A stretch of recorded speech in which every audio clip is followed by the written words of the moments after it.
Copyright disclaimer. Under Section 107 of the Copyright Act 1976, allowance is made for fair use for purposes such as criticism, comment, news, reporting, teaching, scholarship, and research. Fair use is a use permitted by copyright statute that might otherwise be infringing. Non-profit educational or personal use tips the balance in favor of fair use.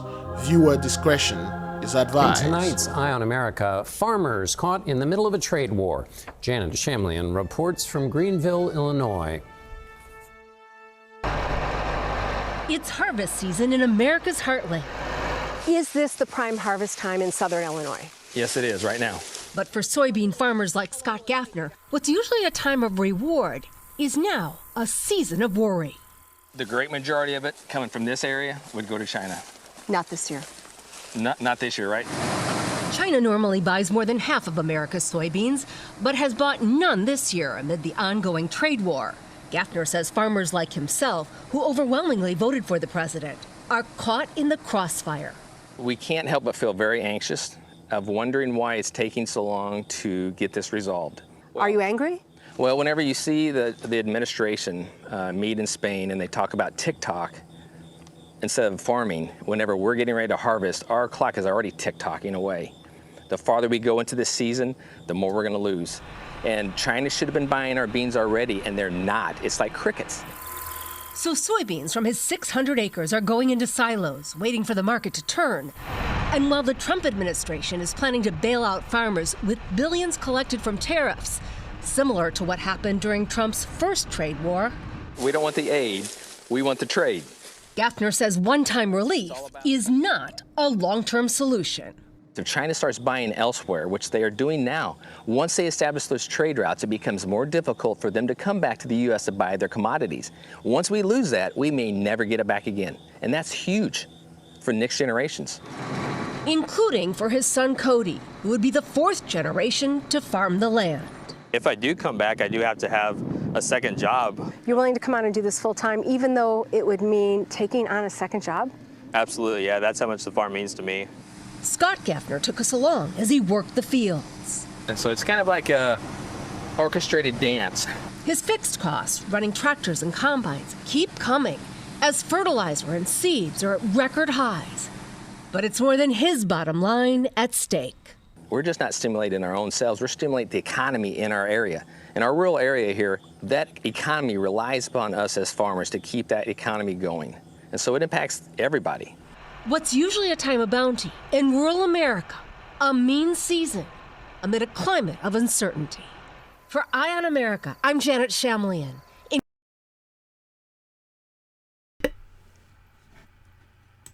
Great glory, all praises to the Most High. Shalom, beloved brothers and sisters, Jews and Gentiles alike. Welcome. Thank you for being here. It is good to be here. Today is Noga, October the 10th, 2025, and it's currently 12:05 p.m. Eastern Time, pre-recorded.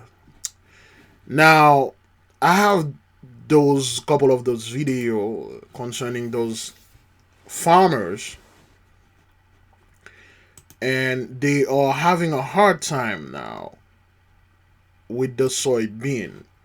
For those of you who may not know, US is the largest producers of soybean for China, and the Chinese, they bought, well, at least they used to buy soybeans from the US, mostly for animal feed. Number one, pigs.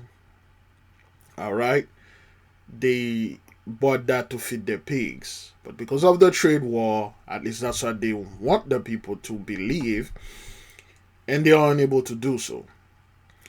Well, over here we have our own prophecy or our own saying.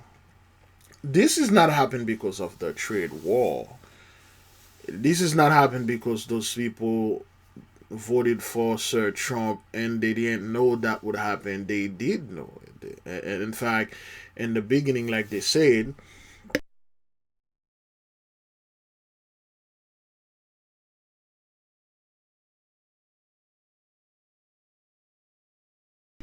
on its first term in the beginning that this thing had happened before. However, they were able to be bailed out. So now what those guys are saying, they don't want the aid, they want the trade. The thing is, there were never any trade. All of you so-called farmers were living on nothing but aid. It was just a handout. Everything is an illusion. Everything that you folks been getting, you never earn it. It's not like because you did work and then you were such a great soybean farmer or whatever that farming things that you're doing. It was always an aid. There's another gentleman on TikTok, and he had made a video concerning the whole matter of the soybean, or what the government is doing to the farmers. And this is common practice for them, and that's what they do. That's what they've been doing, and there is nothing that's going to change that. Okay, because this is written in the law. Okay, alright, boy. Alright, there we go. This video right here. Not only farmers should be disgusted and absolutely embarrassed by this current fucking administration, everybody in the world should be embarrassed by what is going on right now.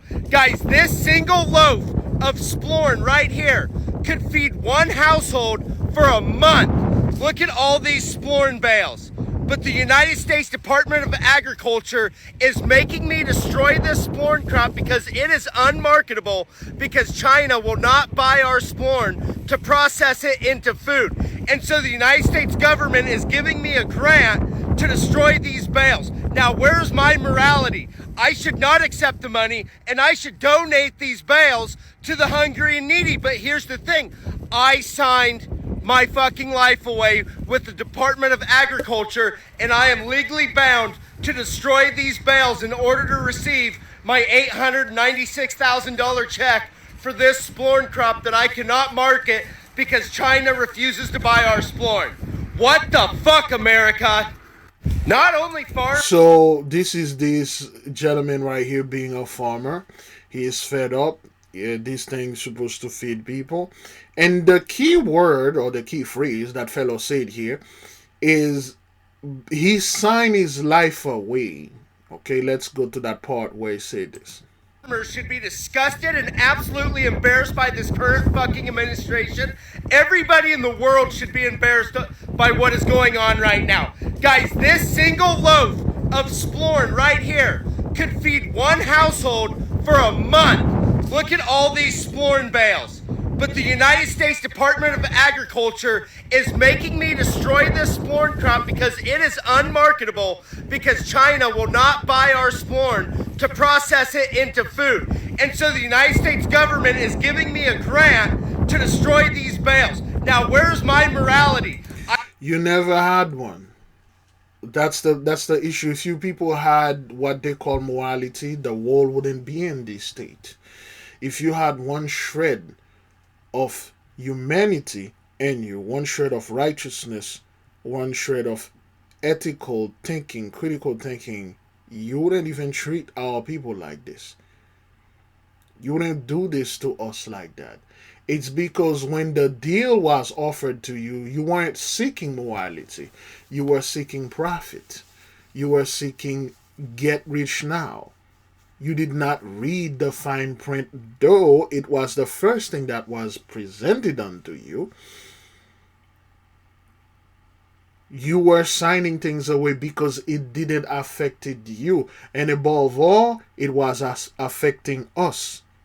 And that's what they told you. Say, as long as you can brutalize, deny, and dispose, or say depose, and dispose of those people, you should be fine. You had no morality. Suddenly now you people have some form of moral. See, your forefathers They knew exactly what they were doing.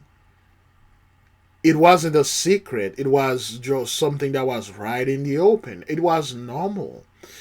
And I told people the way things used to work back then, when those people were doing their stuff, it was as normal as someone today walking around and you see somebody, they have like a smartphone or a cell phone. It was common knowledge. The common knowledge was those are the children of the light. Those are the true chosen of the Bible. Those are the original owner of the lands. And your duty is to eliminate every single one of them. Make sure to make their life a living hell. Disregard moral. You can rape them. You can rob them. You can murder them. Steal everything that they have. And that's the sweetness of this. It's not like you will do this thing and that's it. Not only you will be rewarded with this check, and every time, every year, or every quarter, and the icing on the cake, the best part of it, you are not going to pay. The crown of it, you're going to go to heaven for that. Do you know how stupid and backward somebody have to be when this common knowledge was back then, that you can do all those things with those people? Well, first of all, they are not people. Barely animals. They are a superior pet. Okay? All right? They are superior pet. Because this is what you folks think of us. Okay.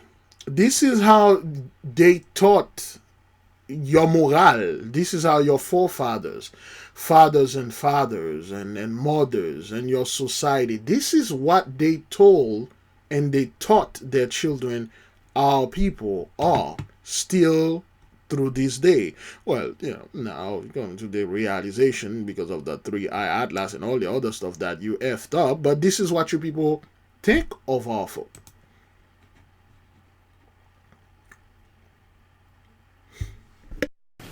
What did you think we were before you began to think of us as human beings?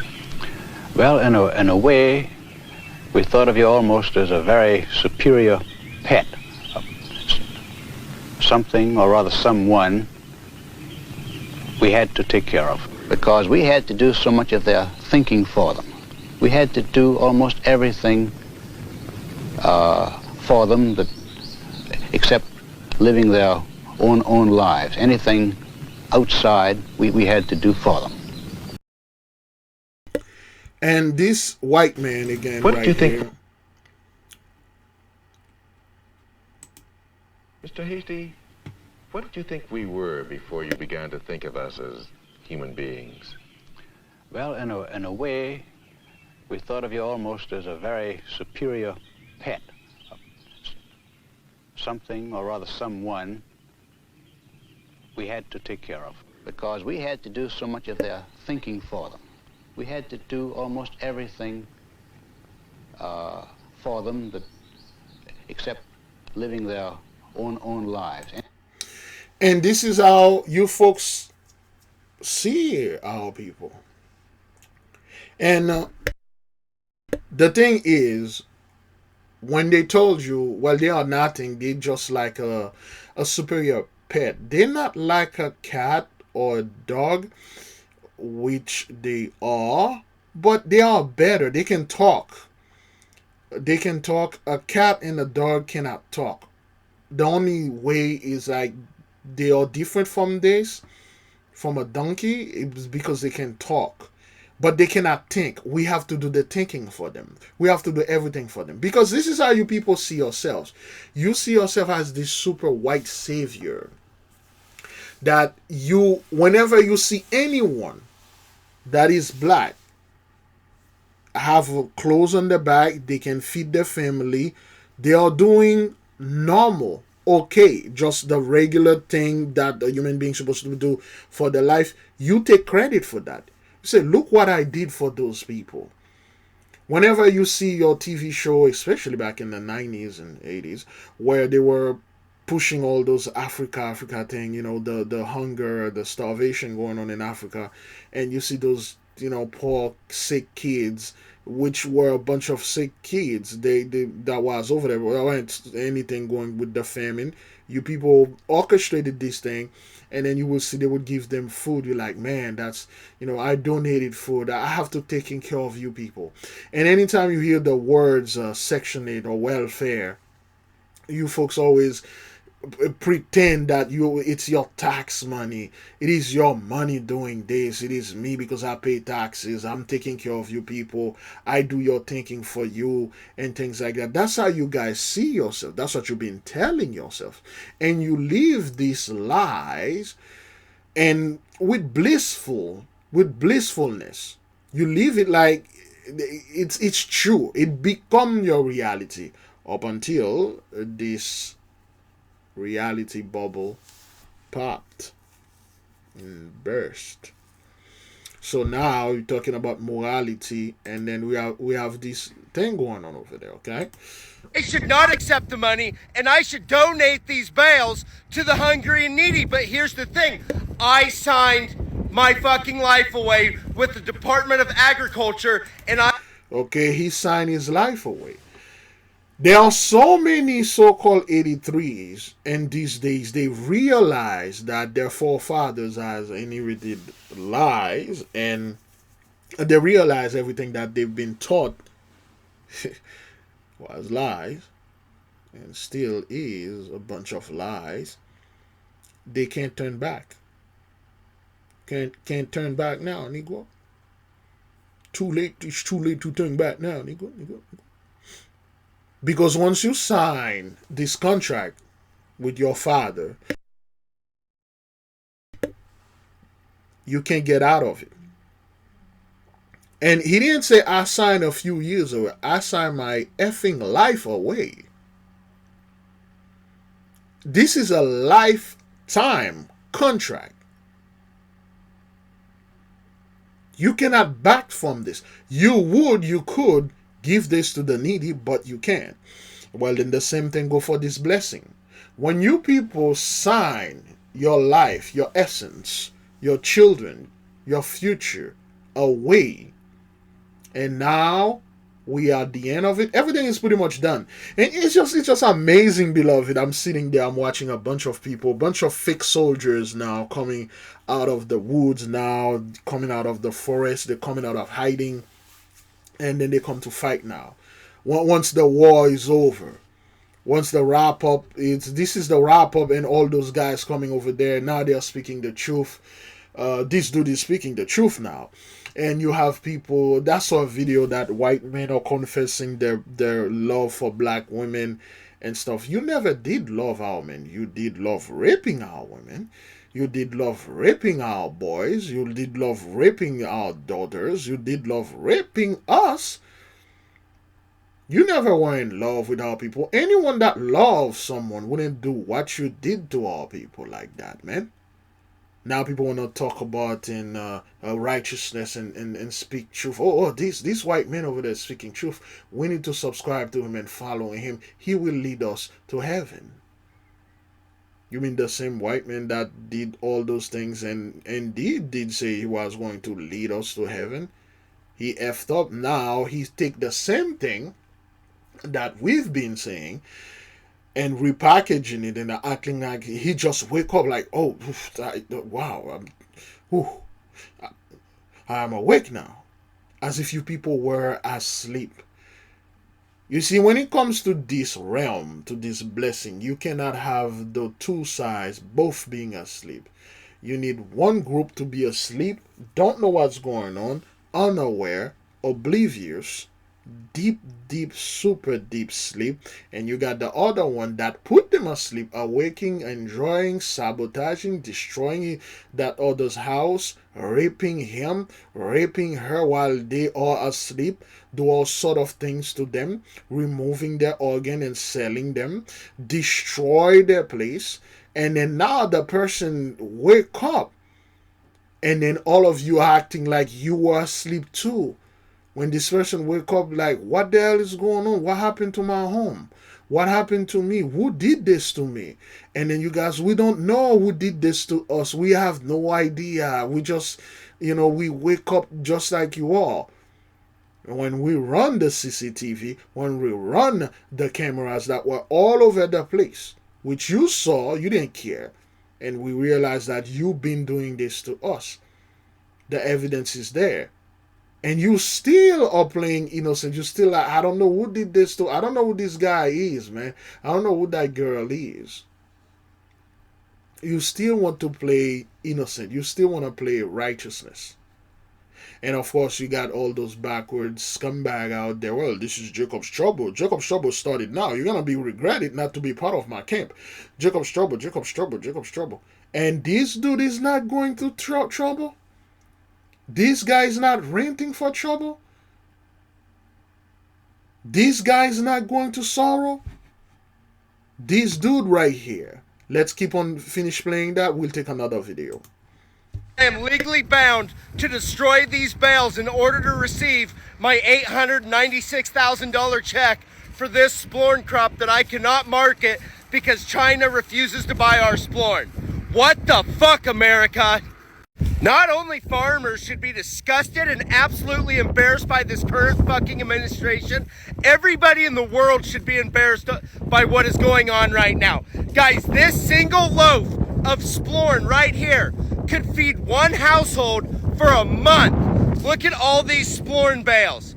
But the United States Department of Agriculture is making me destroy this splorn crop because it is unmarketable, because China will not buy our splorn to process it into food. And so the United States government is giving me a grant to destroy these bales. Now, where's my morality? I should not accept the money, and I should donate these bales to the hungry and needy. But here's the thing. I signed my fucking life away with the Department of Agriculture. And that was the key. You sign your life away. So this isn't Jacob. This is those people are not in trouble. This is not trouble. Listen to this gentleman right here. All right.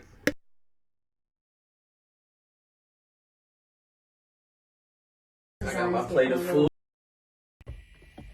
I'm not having a good day. Mentally, I'm beat up. I'm tired.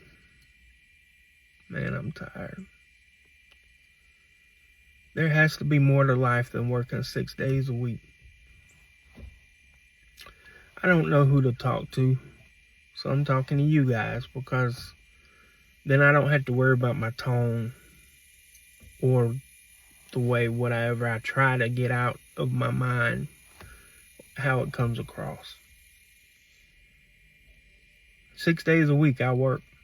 I drive roughly 4 hours a day to go to work, to work and to home. I can't tell you the last time I went on a trip, been to the beach. I love the beach. To me, in my personal experience, there's nothing better than the beach. So you have the gentleman right here. He is tired. He's tired because he works 6 days a week, and he doesn't have time to enjoy the blessing, go to the beach, go on vacation, go on trip, and then enjoy its life and go to work whenever the hell he wants to go. He's just tired. You know who was tired, brother? You know who was tired, fellow? The slave that used to work 7 days a week, every single day from sunrise, well, from before sunrise to after sunset until they die. They didn't have the opportunity to enjoy the beach. They didn't have opportunity to go on a so-called vacation or trip and things like that. And they work for like that for hundreds of years. And they couldn't complain. The moment they say something, pull yourself by the bootstrap, you are lazy. And all those money that they generated, that's what your forefathers, your fathers, grandfathers, and fathers' fathers, and you were living on. And you were the last guy that get the short in hand of the stick. You get the butt of it.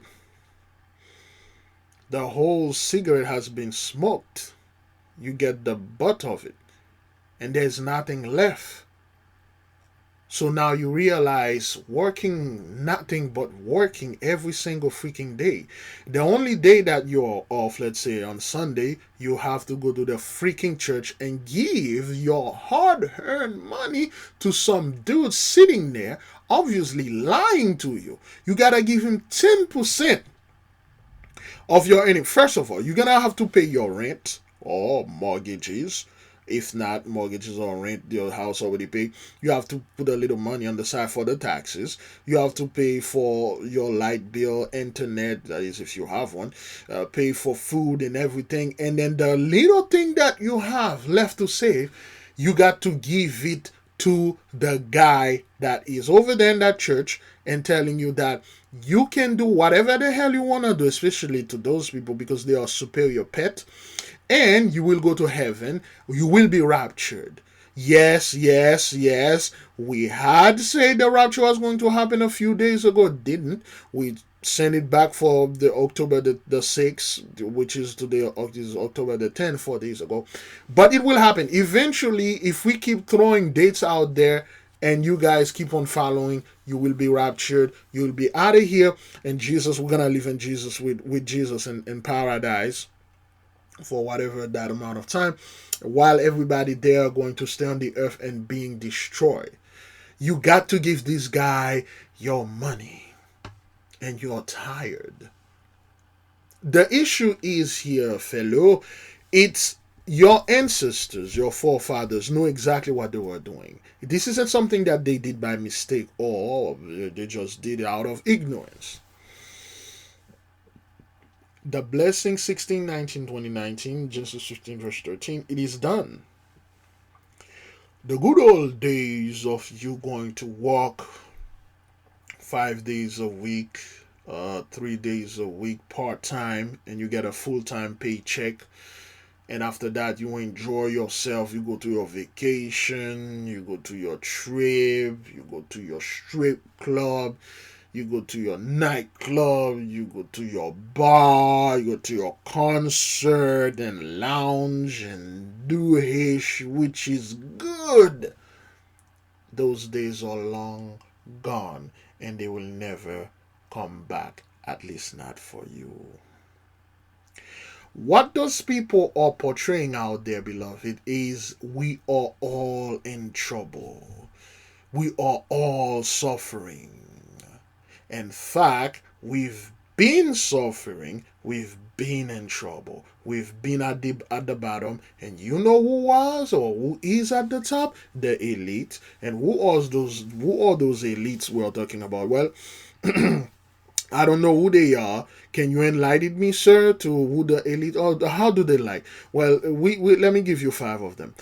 We got Sir Bill Gates. Bill Gates, can you describe him? Yes, the middle-aged, the fellow, white man. Oh, okay, wearing glasses, and he said that he's going to depopulate the earth. He's going to black the sun, because that's what the people are saying out there, especially black folk, been pushing this garbage, making this man like he is more powerful than the Most High God Almighty, and he's more powerful than any man. He is more powerful than us. That's the first one. Second one, Elon Musk. Who's that? Elon Musk. He owns some company and stuff. He's white. Okay, all right. And the third one, Mr. Jeff Bezos. The fourth one, the mighty cowboy Zach Zuckerberg. And then the fifth one, we'll take Mark Cuban or whatever rich guys they put out there. So those are the elite, and then they are destroying us, and we are their slave now.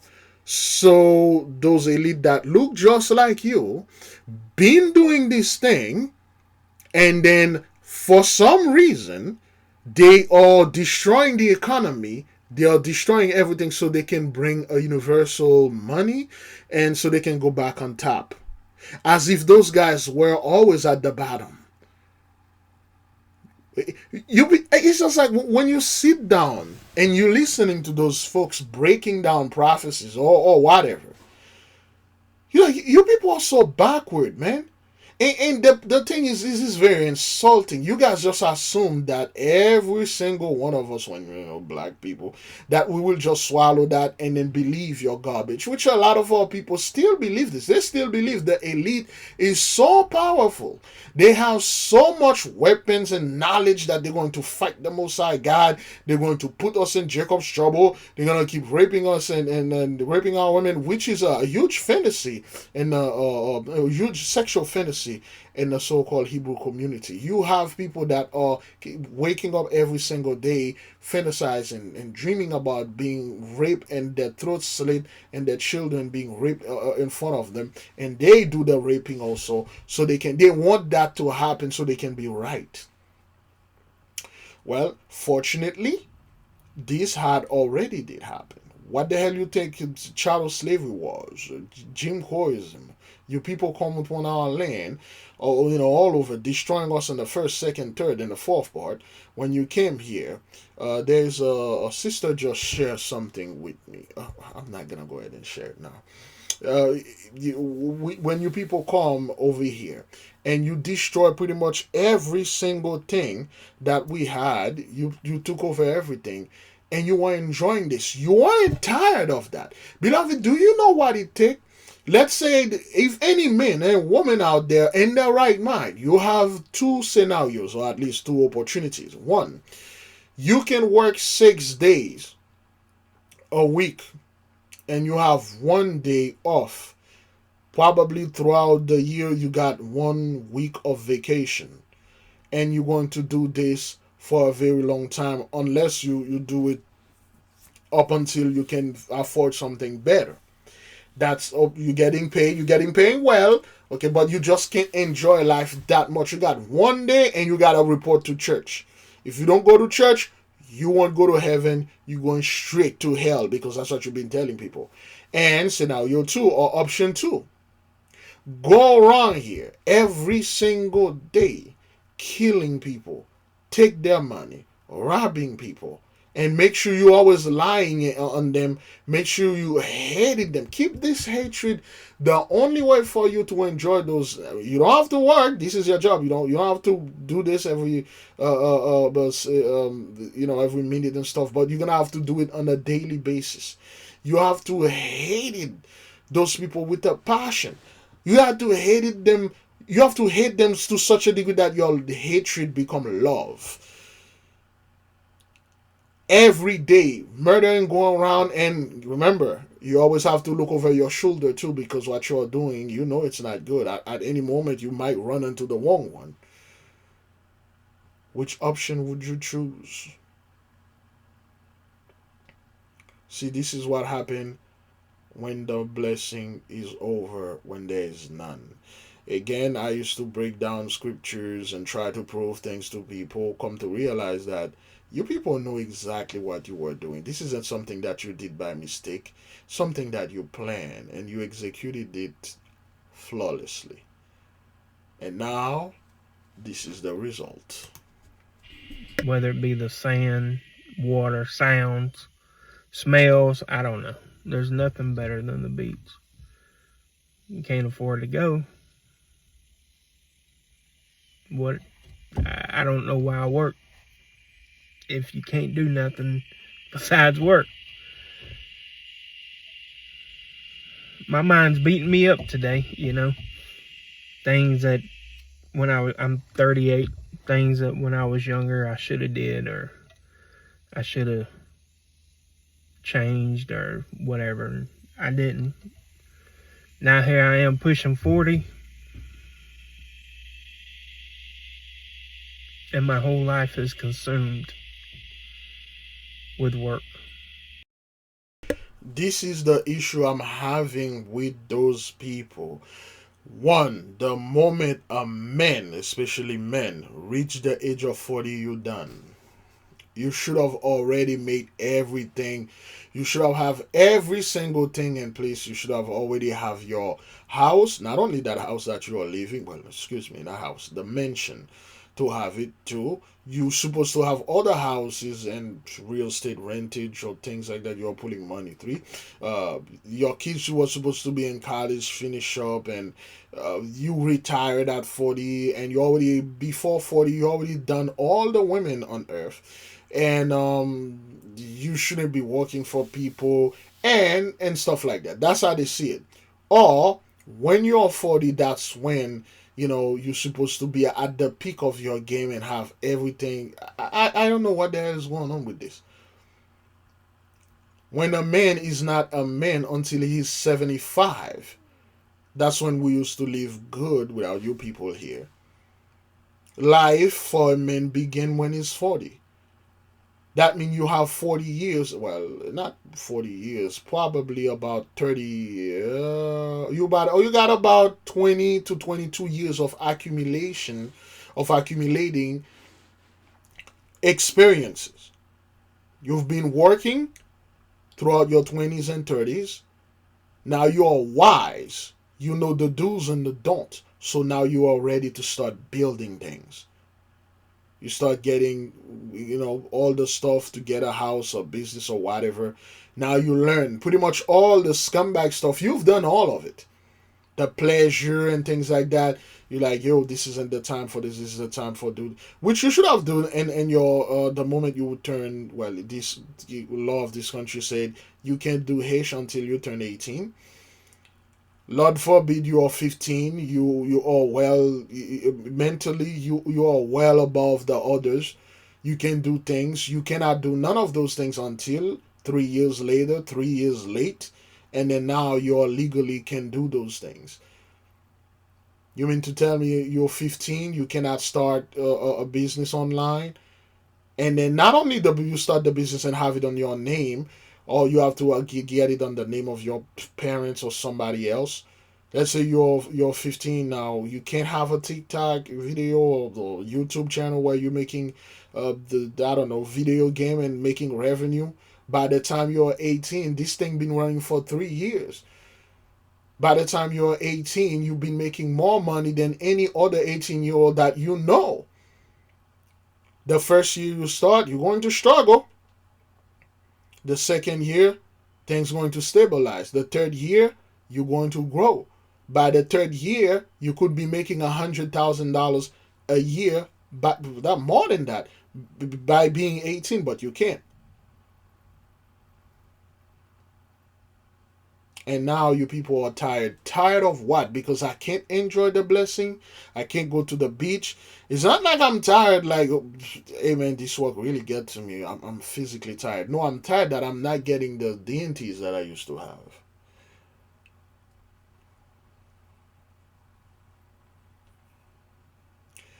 Well, get comfortable. It's gonna get a hell of a lot better. I can't afford to not work. I can't afford to do anything besides work.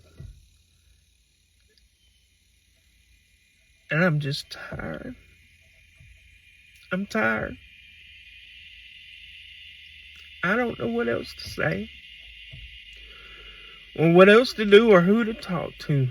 These people's going to say, talk to God. I talk to God every day. I talk to God for 2 hours in the work, and I talk to God 2 hours on the way home from work.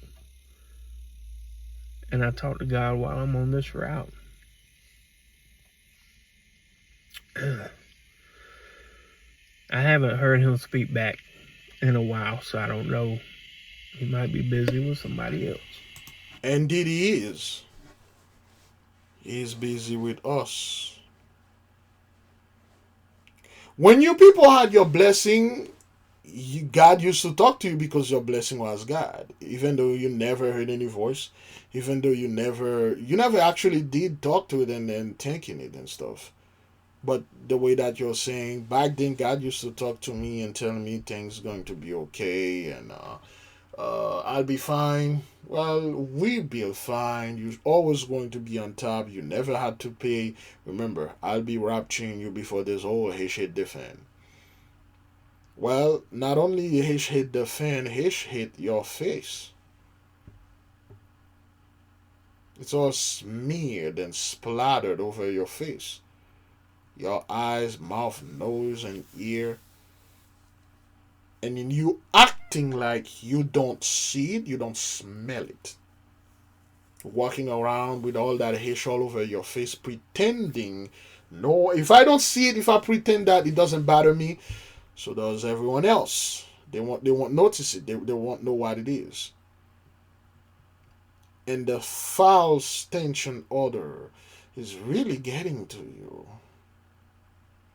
You go home and acting nothing. You don't want to take a shower because if you wash it off, that would prove there was something in your face. You keep it there. You eat with it. You talk with it. You kiss your wife, children, and then go. You go to work. You pretend this hair is not all over your face. And that's the thing. When you look around, you see it's all over all your people's face. But you guys are great actors. You just hold your breath like everything is fine and stuff.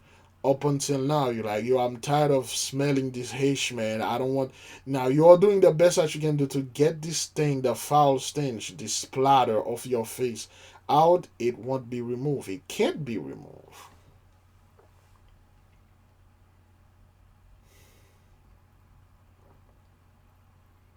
You people forgot all the horrible and terrible things that you did to us and thinking that you are going to get raptured out of here. That ain't gonna happen. Well, I'm tired, man. Been working for 6 days. I'm tired. Well, you wanna go to sleep? No, man. I'm tired that I can't enjoy the beach. Can't go to the. Wait, what? Well, that's not tired, man. That's not you being that. That's you. This is some form of nostalgia going on with you. You will never enjoy the blessing of us not upon our land or any other lands.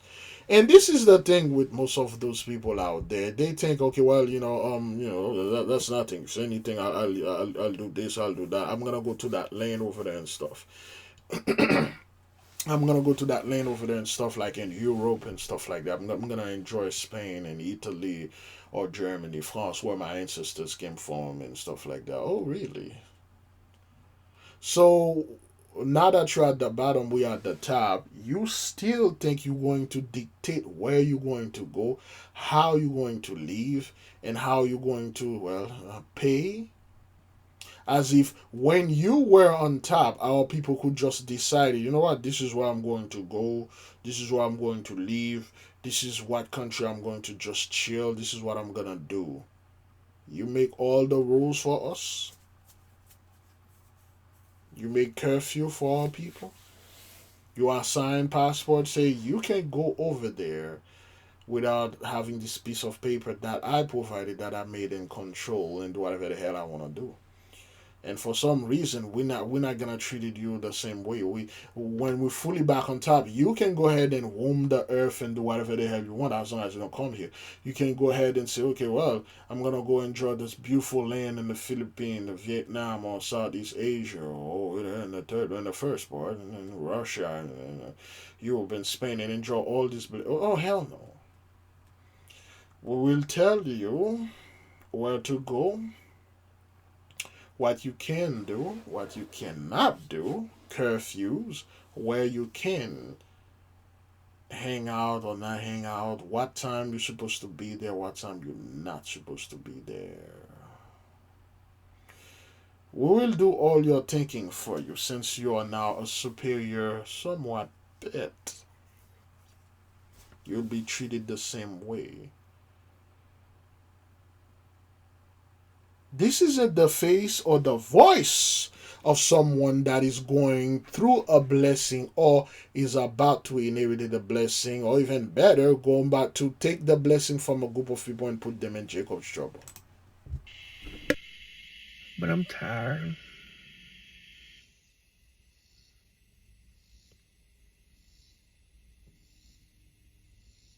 I guess that's all.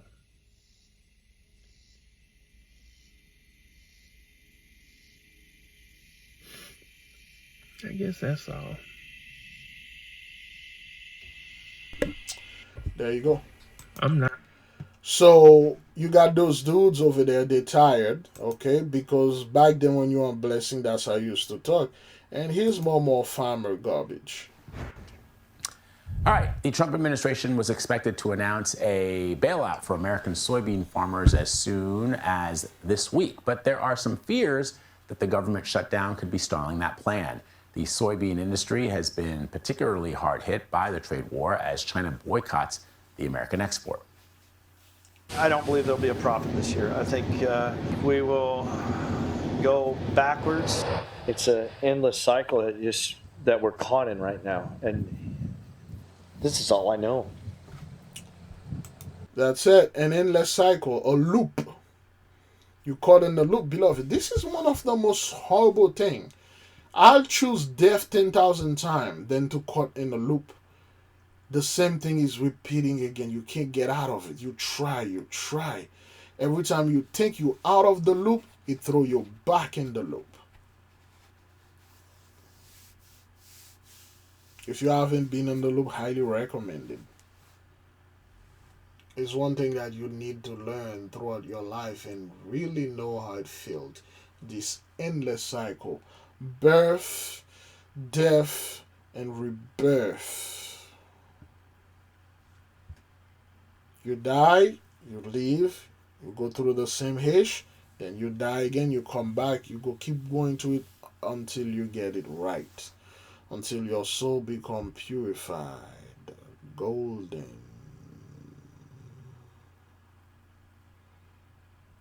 This is the truth. This is all I know. If they take that away from me, there's nothing else I can do. Let's listen to the fellow. We're caught in right now, and this is all I know.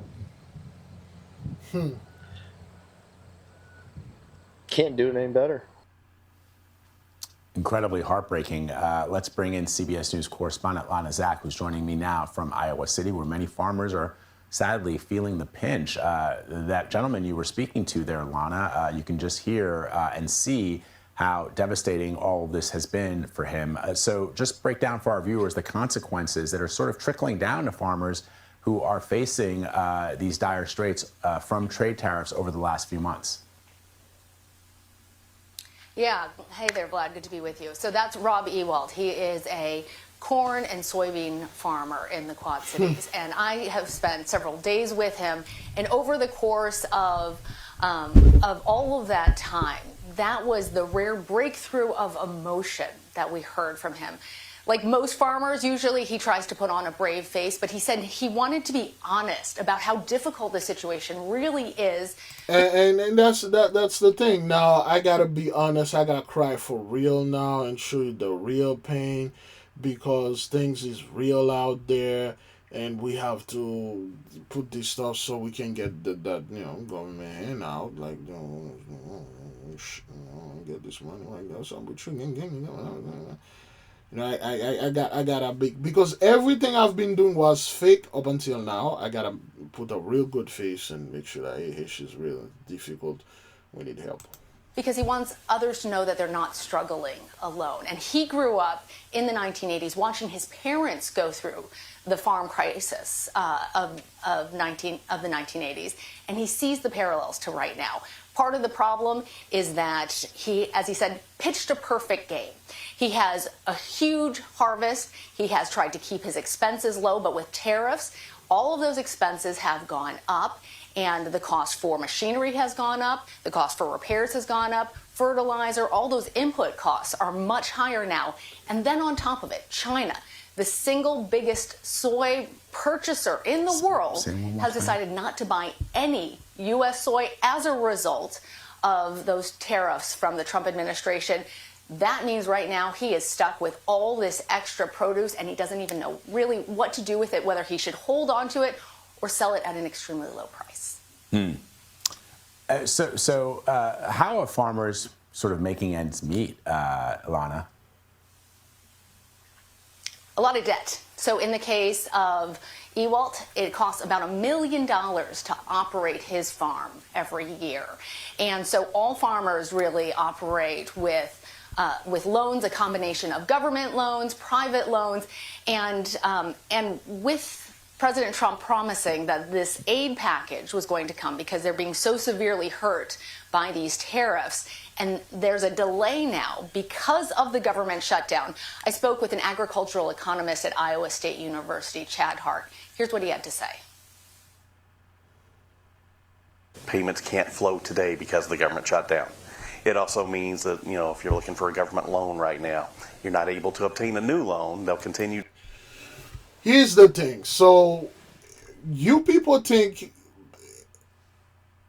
all the things in your life that you know for a fact been running on debt and you never had to pay for it. In fact, once you pile up enough debt, and then when you reach your old age or whatever that age is, you get into an accident or something happen, and when you die, all those debt will vanish, which you already enjoy your entire life, and then you're gonna go in heaven after you accumulate all those debts.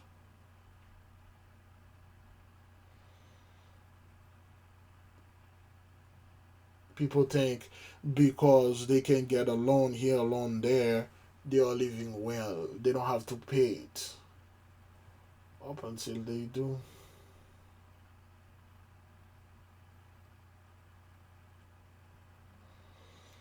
People are acting as if debt is something to be proud of. Oh, well, you don't need no cash, you don't need no anything. Debt is money. You know, you do better with debt. Well, Numbers 35-33 is a huge debt.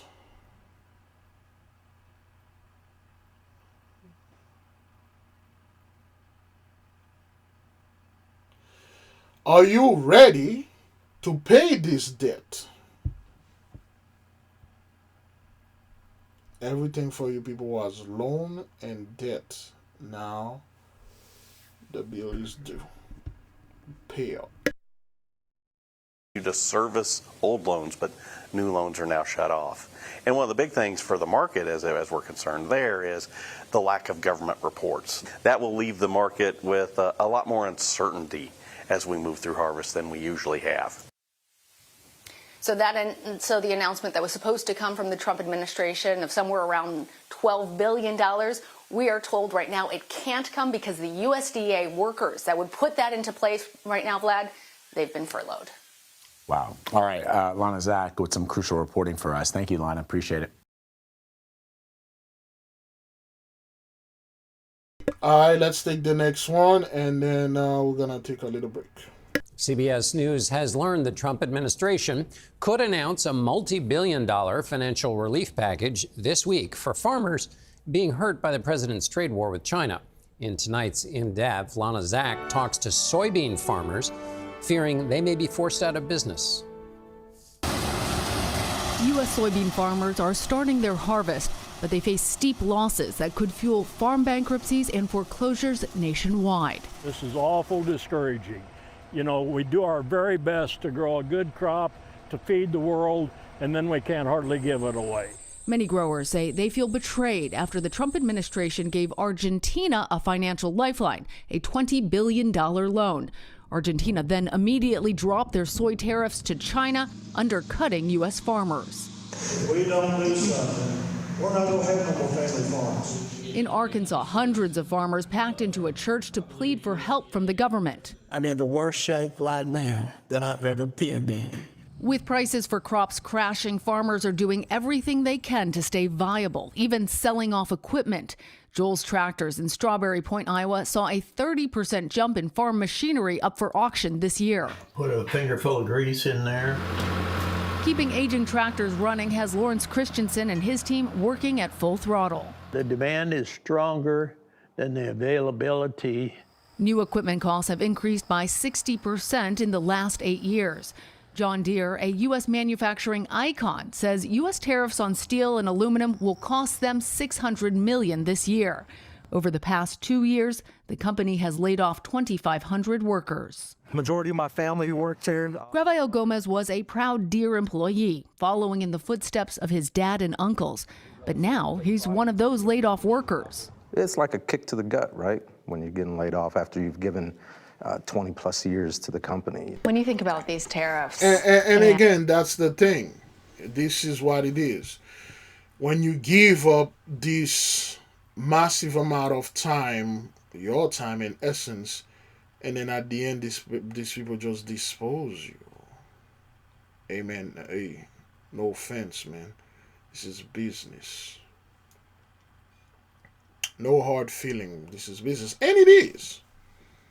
Because you people thought like if I serve those people or if I lick their boots and butt, nothing going to happen to me. Up until it does. My grandfather, my father.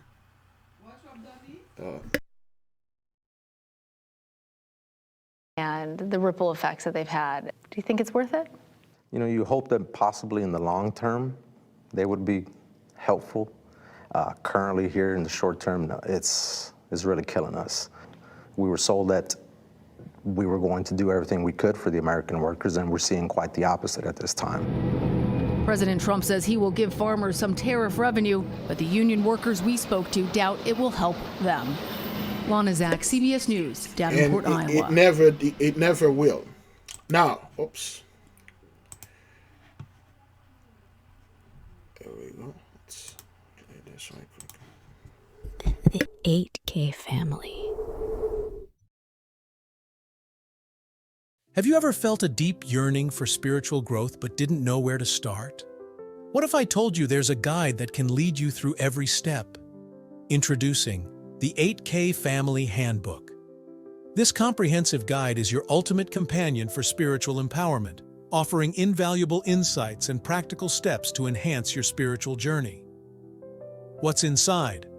Perform spiritual background checks. Learn how to assess spiritual energies and protect yourself from negative influences. Connect with your guardian angel. Discover methods to establish a strong, supportive relationship with your guardian angel for guidance and protection. Develop your magical abilities. Unleash your innate magical potential with step-by-step instructions and exercises tailored for all levels. Whether you're a novice or a seasoned practitioner, the 8K Family Handbook provides the tools and knowledge you need to elevate your spiritual practice. Begin your journey to empowerment and enlightenment today. Available now on Amazon.com.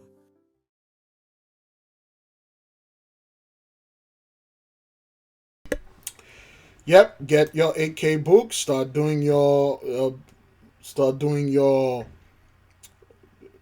background check, beloved. This is not the time. Let me see.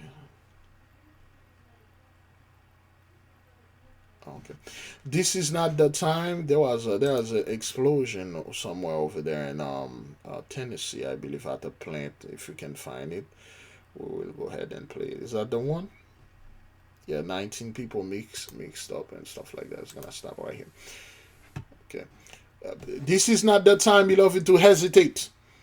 This is not the time to like, yo, I'm afraid I'm gonna go to hell because Christianity or the Most High don't want me to study those things. Look, the Most High, God Almighty, the Holy Spirit herself, the angels, our ancestors will not wake you up to put you back to sleep again. The Most High, God Almighty, would not take our people.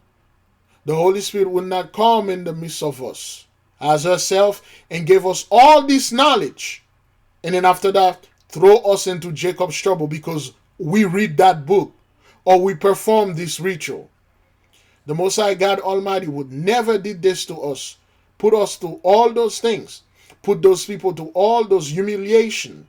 And put us back on top.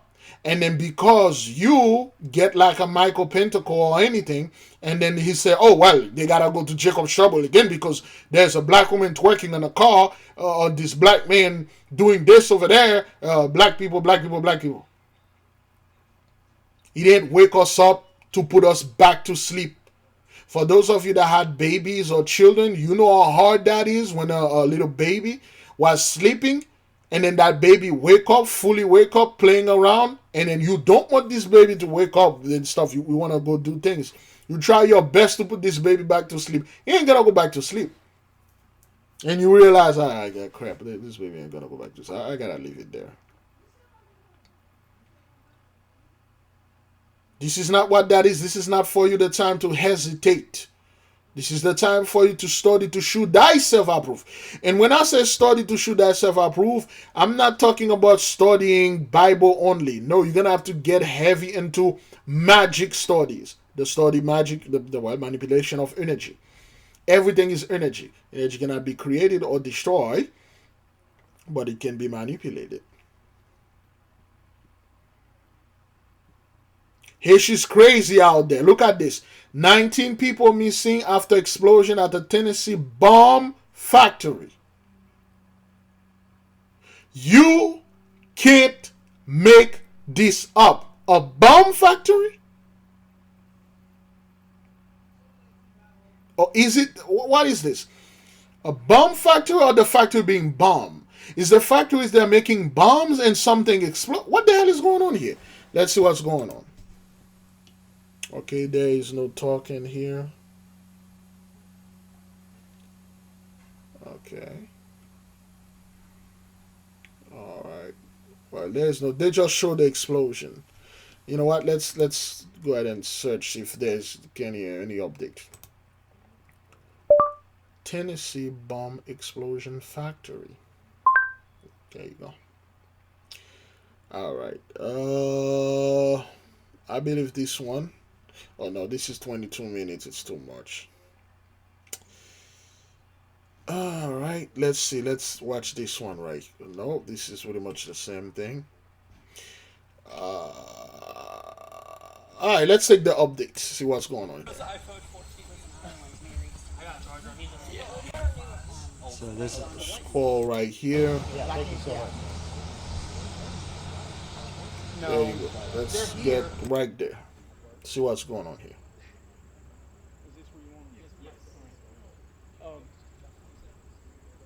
Yeah. There's some things that I want to. This is pre-camera, okay? If you don't mind. Yeah, if you don't mind, please. We're gonna be short, sweet, simple, to the point right now.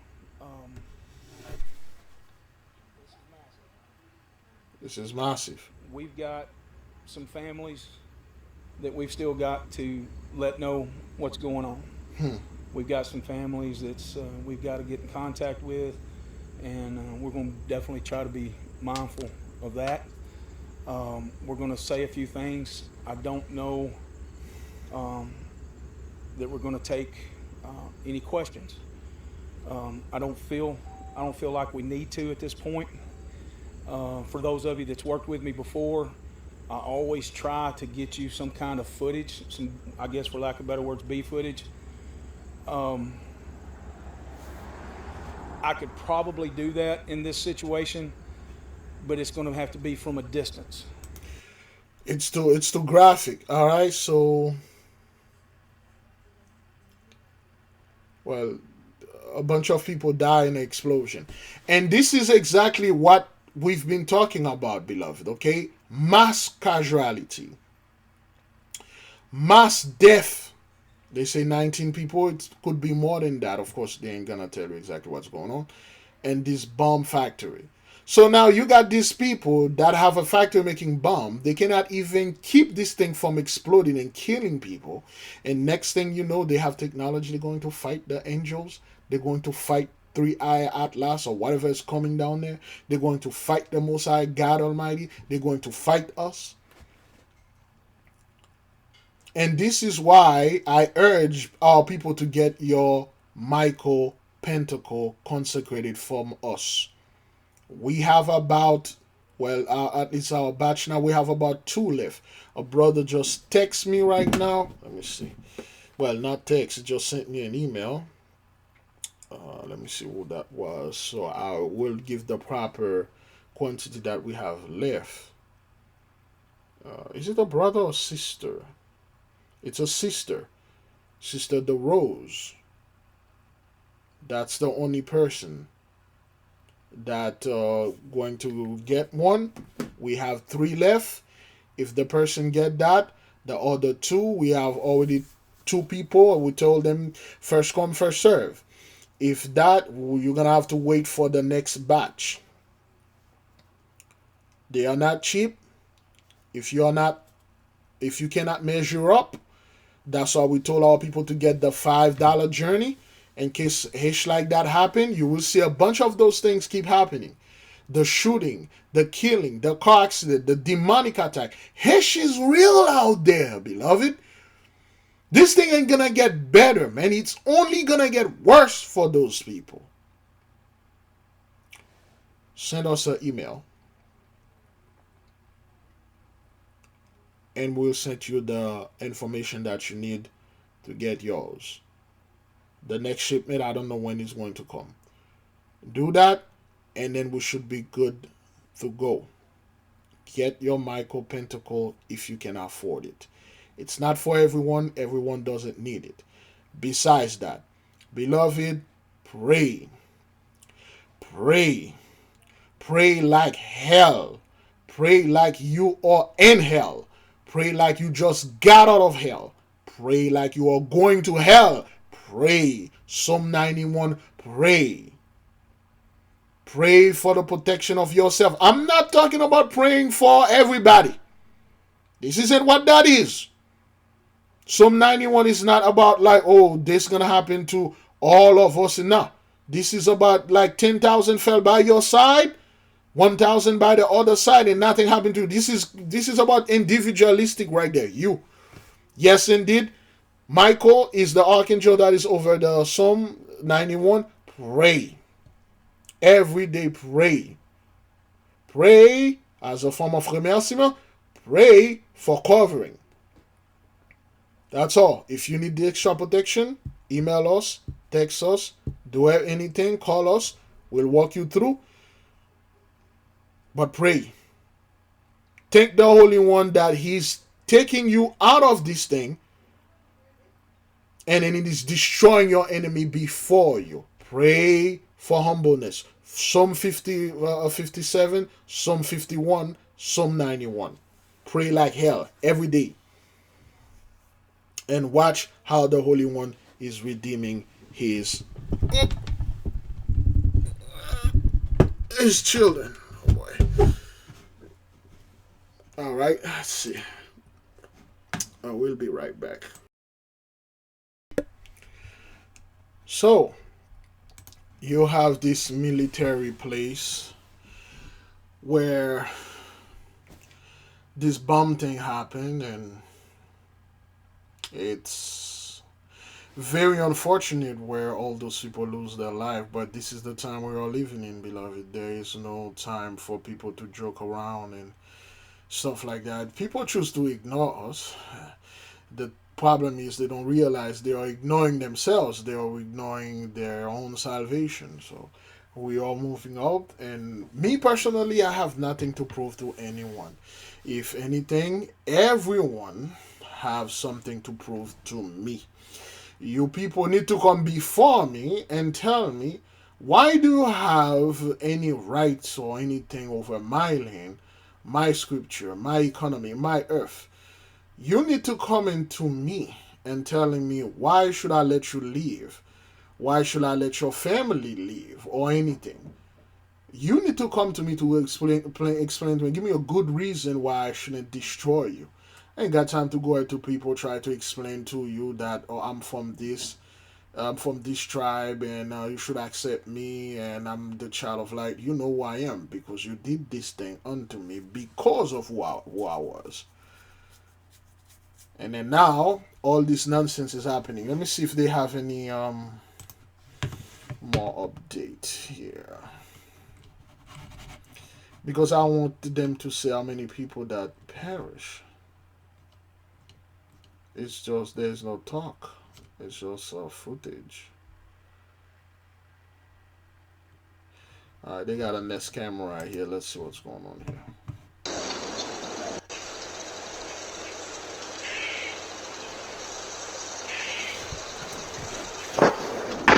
Woo! Early in the morning, 7:48.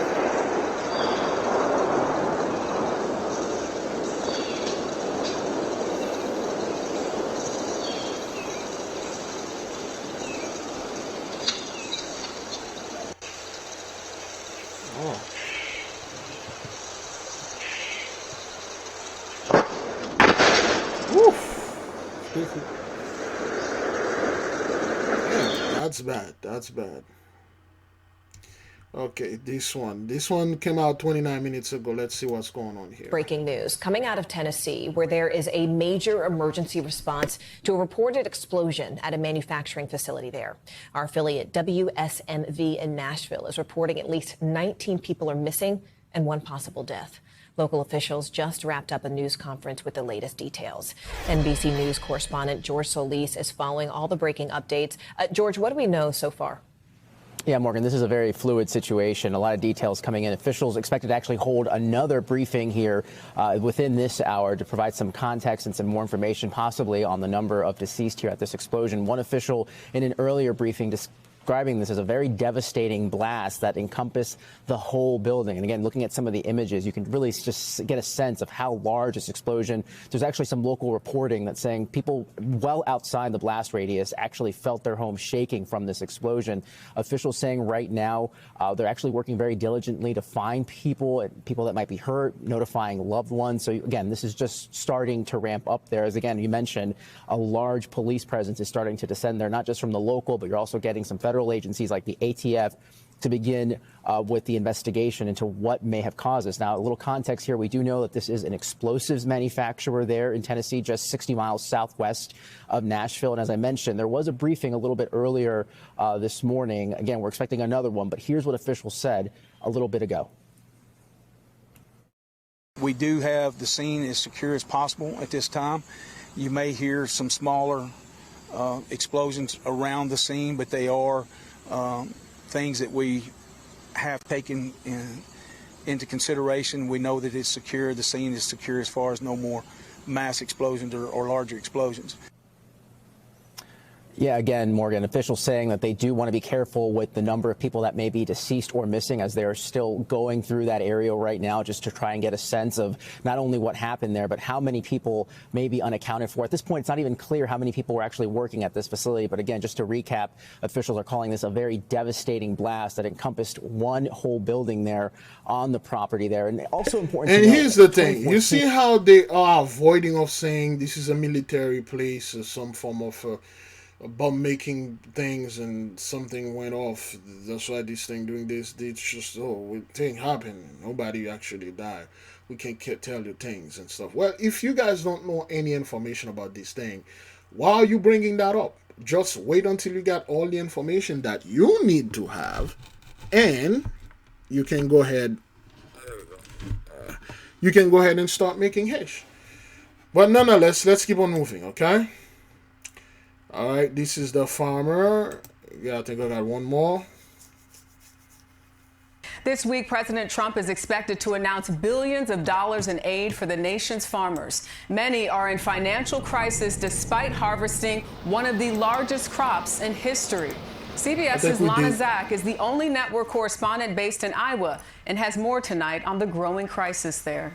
Oh, farmers. Yeah, no, we did that one. Let's keep on moving. Start tonight with new information about the helicopter crash on Highway 50. Take a look. New dashcam video shows the moment the medical helicopter descends on the highway.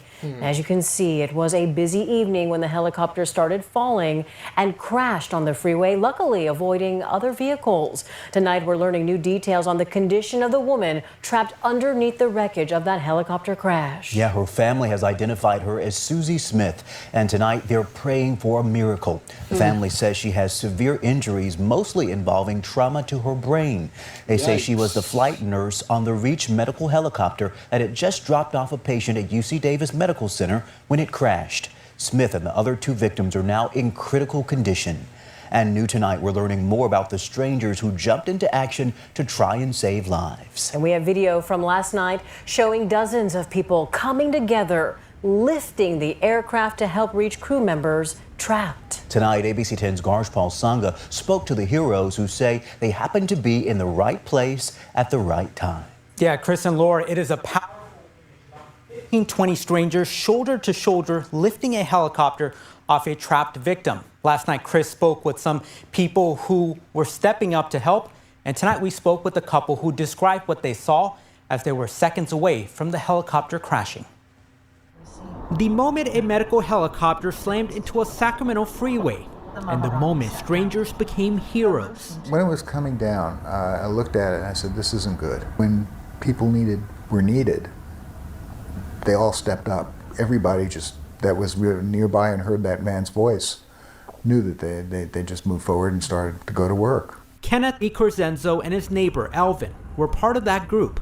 Ordinary people doing the extraordinary. I think it was just the idea that there's something happened here, this is an emergency, they need help, just step in and do what needs to be done. His wife Terry recorded the scene while helping at the crash site.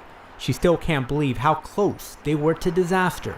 We were in the right place at the right time. They don't think what they did was anything special.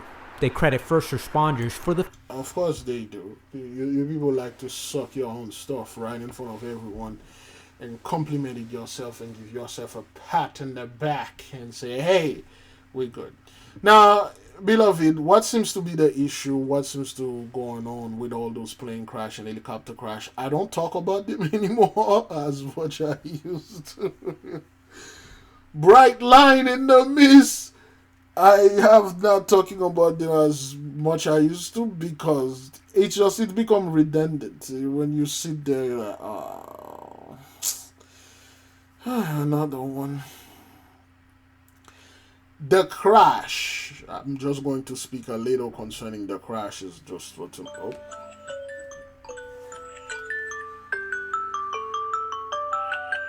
There you go. All right then. That's for. Yikes. Zibbity wub, zibbity wub, zibbity wub, zibbity wub, zibbity wub. Okay. All right. Well. It's already 2. Okay. Well, let me just do this. Oops. All right. Well, I'm gonna keep on moving. So we're going to see a couple of the video of people dying in crash. Well, the thing with this one, those folks that were in the helicopter did not die, but they are in horrible condition. The woman has some brain damage and things like that. All those things, beloved, with the red helicopter, with the red,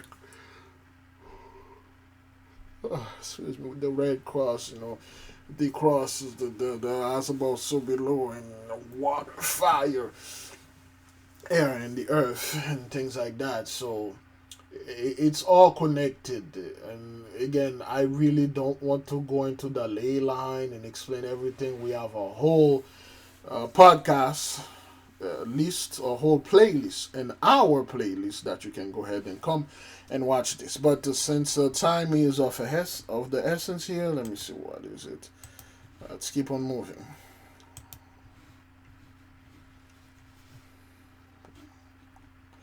Now, this is those dudes, okay? Those pastors, those mayors, those folks that are in huge, important political leadership position, or whatever that is, religious position. This is their behavior. The Holy One is showing you their dirt. This is what they do. Again in Greenwood County tonight at 6 o'clock, we're learning more details after a former mayor of Calhoun Falls was arrested at a hospital. He's being charged with third-degree criminal sexual conduct. Investigators say the incident involved a vulnerable patient. Our Maya Payton has been looking deeper into this, and she joins us from the newsroom with more. Maya, you also spoke with officials from the hospital? Yes, Nigel and Sydney, I've learned a whole lot more. The former mayor, Johnny Waller, is also known as a pastor, and investigators say he often visits the hospital and it's visiting patients under that pastoral role. Here's what we know right now. Let's take a look at what led to Waller's criminal sexual conduct charge. The Greenwood Police Department says on September 27th, the Greenwood criminal sexual. So you got this pastor here. He's a former mayor, a well-respected man. And what this fellow's doing, he's going to those hospital as a pastor to pray for people. Some of you may know they do that. They will go to hospital. Oh, let me pray for you, Jesus. So Jesus will deliver you. Or if you have not given your life unto Jesus, do so. Let me do it. Everybody get out. So let me close the door and lock the door and pray for Jesus to rapture you. Oh, they'll rapture people. They'll rapture people. And that's what those dudes doing. They spent their entire life suppressing sex. Sex is the most dirtiest thing you can do as a human being. That's what the Catholic Church, at least sex between a man and a woman, that's what the Catholic Church being promoted. That's what those dudes being doing. The holier than thou, the super righteous Negro in the midst, they're so righteous. Yeah, man. Jesus Christ said, man, for one woman over there, and then treating, those are the dudes. And behind closed door, they are doing complete the opposite. Hell, behind closed door, they are doing something completely incorrect, completely different, completely abominable. This guy will go into hospital as a former mayor. He will say, I'm going to pray for this person. And then they will pray on this person.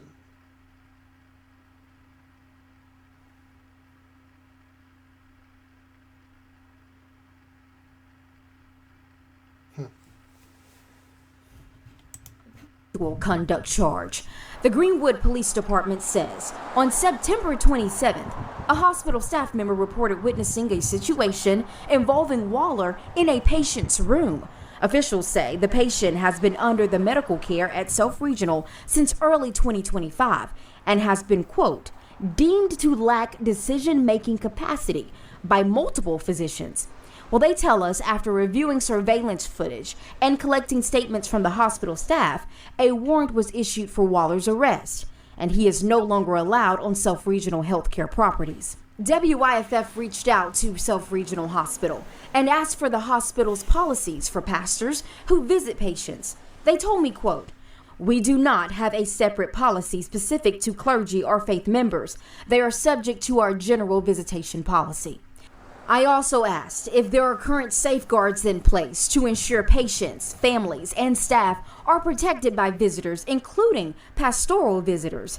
I was told, quote, yes, our hospital maintains multiple layers of safety measures. All staff receive regular safety and awareness training. Security cameras are positioned throughout hallways, entrances, exits, parking areas, and campus grounds. We also have dedicated on-site security personnel and hold daily safety hurdles to promote continuous improvement. Every Self-Regional healthcare team member is reminded, if you see something, say something. Those protocols were followed appropriately in this incident. End quote. The hospital also says Waller has never been employed, volunteered with, or had any affiliation to Self-Regional Healthcare. And this guy will go back. Today is Friday. Sunday will go back to his church and pray. Everybody will like, amen, Jesus. You know, thank you, Pastor, for showing us the way to heaven. They know this guy did this thing, and they will still go over there and worship him and his God.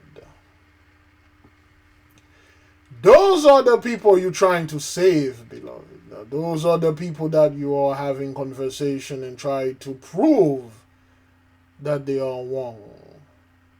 And above all, you're right.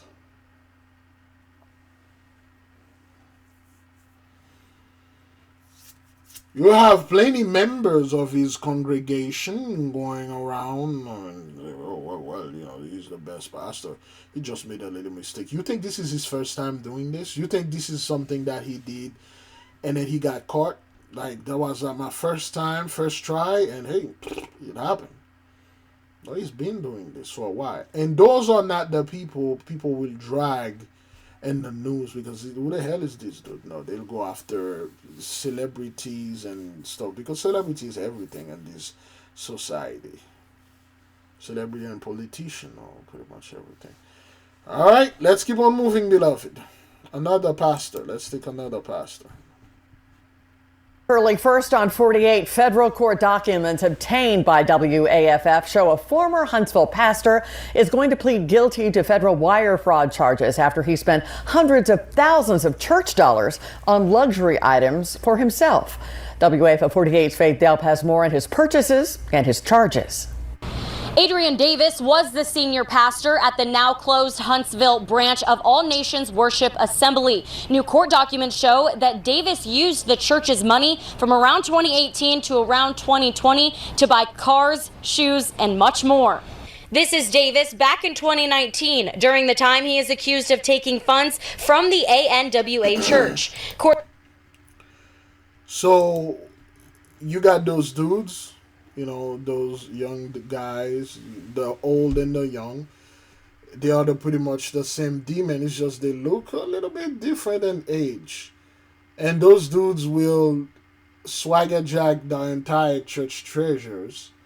And they will go around and buy luxury items. Those are the dudes that you see in the club, driving down the road with this brand new Scat Pack Hellcat,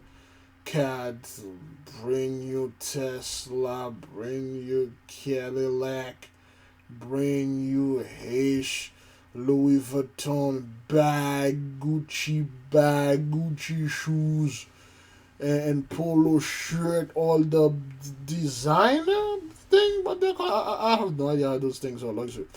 And they will go around and show the people and say, God has blessed me. I am blessed by God. And if you want this type of blessing for yourself, come to my church and worship the living God with me. Those are the people. And you will have all those folks believing those guys. And those people that will believe these dudes go to his church, they will fight you and try to tell you, explain to them why you are the children of the light, why you this, why you that, and things like that. I don't have time for this, man. You guys are following and worshiping this dude that literally swagger jack everything. Funds from the ANWA church. Court documents say he bought a $30,000 Audi and $45,000 GMC SUV with the church's money during this time. They also say Davis used the ANWA church's fund to pay off over $100,000 of his own credit card debt. Court documents say some of the purchases on that credit card include a $4,900 purchase from Louis Vuitton and more than $18,000 in jewelry.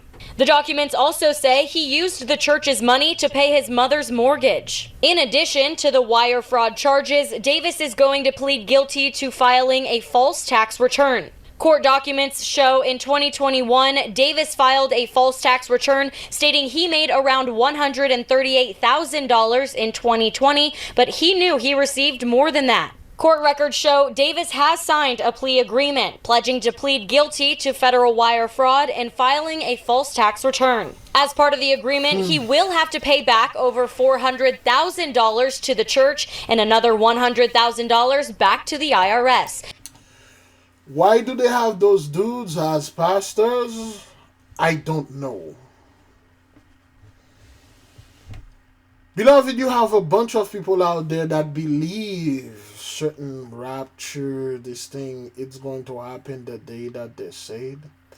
And the common occurrence with this type of stuff, they never did being raptured. And those are the people that you try to convince this dude is a con. You try to convince he was never there trying to work for the people. Not to work for the church. Not to work for the congregation. And not to work for the good of and betterment of humanity at all. They all are worried about their own self-centered, self-interest, which is good. However, one thing remains for sure, that they are not the chosen, they are not anointed by God, and everything they are doing is completely the opposite of the grand architect's will. Let's keep on moving.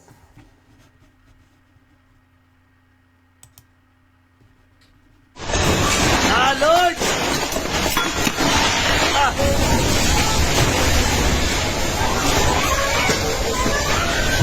Tago! Tago!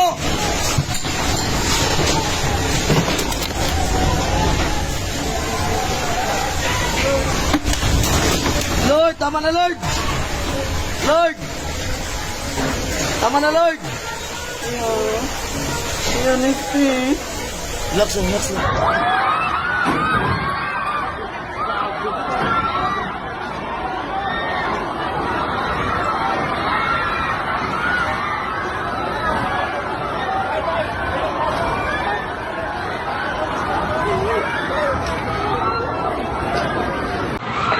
Lord God, Lord, ako mga anak, Lord, Lord, Jesus, Jesus, Lord God, Lord, Lord ka, Lord, Jesus, name.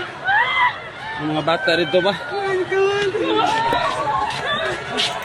Okay, so this is the Philippine. For those of you who may not know, the so-called Philippine over there, and the brothers, they had done, brother Moyel and brother Sly and brother Big Judah, they had bought the Pacific slave trade.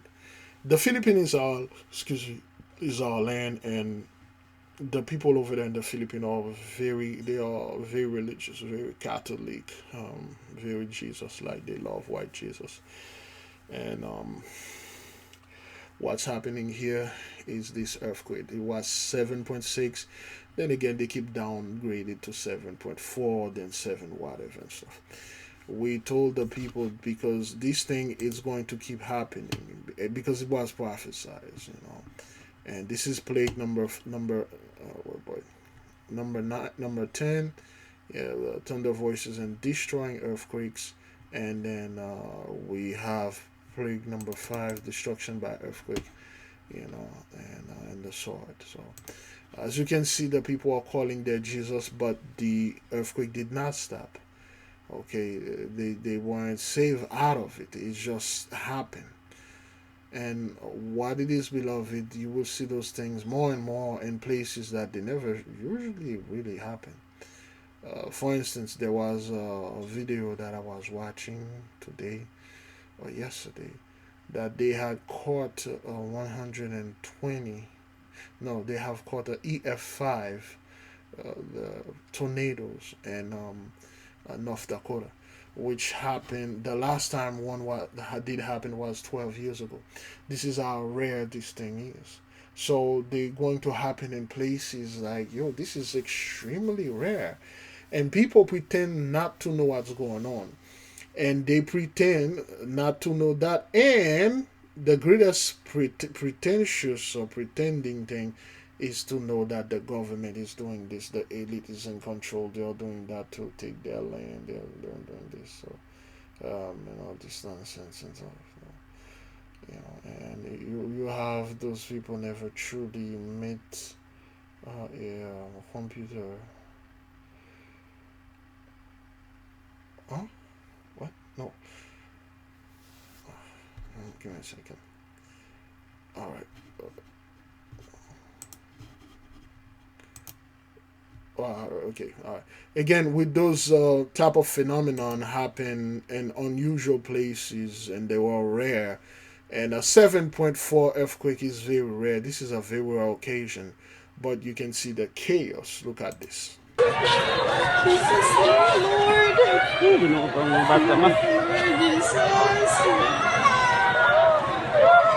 Things collapse. The people are mourning. The tribes are mourning. The earthquakes are increasing. The people are fearing. They are running. Okay, because the thing is, the thing is, beloved, a lot of people think they can go around and party and then enjoy themselves, go on vacation, and nothing's going to happen, not only to them, or to the vacation, to others. Okay.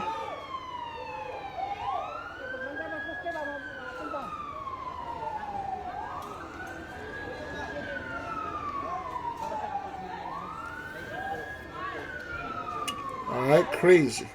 Let's see. There's another. Let's see this one.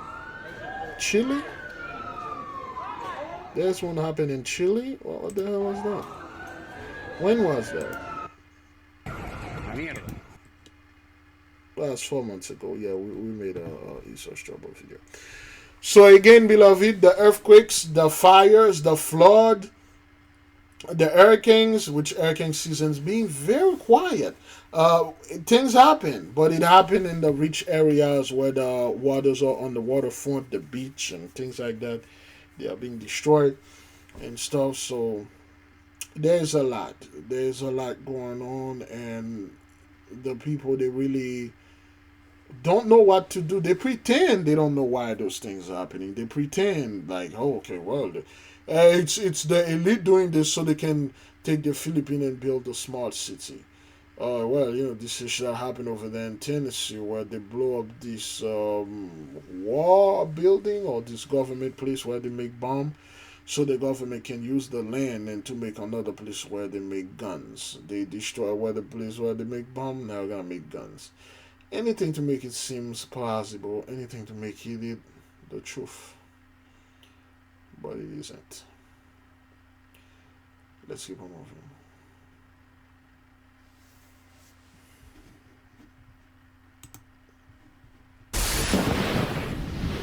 Now, back in June, we saw a huge tornado carve a path through Edenlyn, North Dakota. Now that storm has been given an EF5 rating, breaking a drought of EF5s that lasted over a decade. Fox Weather's Robert Ray, he was on the ground in the aftermath of that very powerful storm. Robert, from what I hear, with this new discussion and this new update rolling out, tell us a little bit about your experience. Do you remember seeing EF5 damage when you got there in that aftermath? Well, it's interesting. I mean, first of all, yeah, the last time we had an EF5 tornado was May 20th, 2013. That was Moore, Oklahoma. Was on the ground for that, and that was just extensive. All right, that was a pretty big community that was just decimated, unfortunately. Now, yes, I mean, the damage in Enderlin outside of Fargo was extensive, but a very rural area. And so NWS, National Weather Service, from our understanding now, this upgrade to an EF5, and hopefully we're looking at some of this video that I shot back in June, they did a forensic study on what happened, to the train that was lifted, or parts of the train. So grain hoppers, they're called grain hopper cars. Essentially, they are, weigh tons and are holding, farm grains traveling. These cars were picked up by the winds of this tornado and dropped 470 feet away from the center circulation of where they were picked up. So they did a bunch of forensic mathematics. 470 feet. Hang on. On that, and said, okay, well, we think that is 210 mile an hour winds in the tornado, EF5. They also looked at some of the vegetation in the area, meaning trees, and the uprooted huge trees, like we're talking about the root balls that were brought out of the ground and just lofted and tossed. So they took all of that into account, and I think the reason that this forensic study took so long is because Enderlin is a small community. And, it's not like you could walk up to Moore, Oklahoma, or Tuscaloosa, Joplin, and just see mass damage for, everywhere you look. 1 second as this excavator goes by. This is part of the cleanup that they're trying to do, by the way, before the king tides come in here. So a lot going on with disasters today. But my point is that, you know, the NWS did this full-scale investigation into it. They looked at it, and, you know, it's tough because when you're in a rural area, that takes time to find out exactly where all this damage was. But I think the main focus was the train and the train cars that were lofted nearly 500 feet. That's how the math was done, and that's why we see this upgrade. Devastating. In EF5, the first one since 2013. Remarkable. It truly is devastating. And of course, you know, you are always on the scene, right in the aftermath, telling the story. And I'm sure that community is still very grateful for you telling their stories as well. We think about them and we send out our hearts to them. Robert Ray, I want to thank you again for giving us your perspective on that. Well, that's what's going on, man. You see this, you see that. Look at this. What is that? This looks like a spaceship. Yeah, enlarge that right there. You know, this, like, what is this? It looks like something is just open, and then the spaceship came in and sucked up this vacuum. Scale investigation into it. They looked at it, and you know, it's tough because when you're in a rural area, that takes time. It's part of the cleanup that they're trying to do, by the way, before the king tides come in here. So a lot going on with disasters today. Is that a tree? My point is that, you know, the NWS did that cloud? This full-scale investigation into it. They looked at it, and you know, it's tough because when you're in a rural area, that takes time to find out. Anyway, let's keep on moving. And we begin with new details about the man accused of Okay, this is another joke those people come up, okay? Again, beloved, rich folks want answers, so they gotta give them some answers. And this is the answer. Fighting the Palisades fire. I'm Kathy Vara. And I'm Annabelle Sedano. Michael and Colleen have the night off. Today, 29-year-old Jonathan Rinderknecht made a second appearance in a federal courtroom in Florida, where a judge decided he will stay in jail for the foreseeable future. He faces a single federal arson charge, but prosecutors say he will likely face far more serious charges. And NBC4 Investigates has also learned about some interactions Rinderknecht had with police here in L.A. Our investigative reporter, Eric Leonard, is in the newsroom with those latest details. Hi there. Well, the judge in Florida made the decision to keep Rinderknecht locked up after an ATF agent testified today that the 29-year-old had threatened to burn down a house in West Melbourne, Florida, where he'd been staying with relatives. We've also tracked down some court and police records that show Rinderknecht recently reported that he was the victim of an attempted sexual assault. Well, these are court sketches of Rinderknecht during the appearance in court in Orlando, Florida, where the judge ordered him to remain locked up and in the custody of the U.S. Marshal, probably until trial. The ATF agent who testified about the alleged threats also told the court that Rinderknecht's family members had told authorities they were worried that Rinderknecht had a gun, and they were increasingly concerned about his mental health. A defense lawyer for Rinderknecht unsuccessfully argued that he could be released on bond and told the court that he'd been the victim of a recent assault. Well, NBC4 Investigates found court records and some police logs that show officers were sent to his apartment on Sycamore in Hollywood last year. This is after Rinderknecht said his male neighbor tried to sexually assault him. According to a lawsuit Rinderknecht tried to file, the neighbor began smoking crack cocaine while inside the apartment, then tried to pull down Rinderknecht's pants and assault him. He said in the lawsuit that police made an arrest, but we couldn't find records to confirm if that actually happened. Now, Rinderknecht was arrested earlier this week in Florida on that federal arson charge for allegedly starting the January 1st Lackman brush fire in the Pacific Highlands, or the Palisades Highlands. The ATF said its investigation concluded that smoldering roots underground reignited during high winds on January 7th, making Rinderknecht responsible for starting both fires. During that hearing in federal court in Florida, the prosecutor told the judge that it is possible and likely more charges will be filed, including some charges for the deaths of the 12 people who died as a result of the Palisades fire. Convictions on those charges could even lead to a possible death sentence, but it's not clear when Rinderknecht will be brought back to Southern California. He has another court date in Florida next week. I'm investigative reporter Eric Leonard, NBC4 News. Back to you in the studio. Eric, thank you. And we are now hearing from homeowners 24 hours after the L.A. Fire Department released its after-action report on the Palisades fire. We first told you about the report as breaking news yesterday. In it, the L.A. Fire Department listed a number of issues about the first 36 hours of the Palisades fire. That includes staffing shortages, communication problems, lack of sleep, and unprecedented hurricane-force winds. We spoke to one man who lost his home. We all knew that these winds were coming.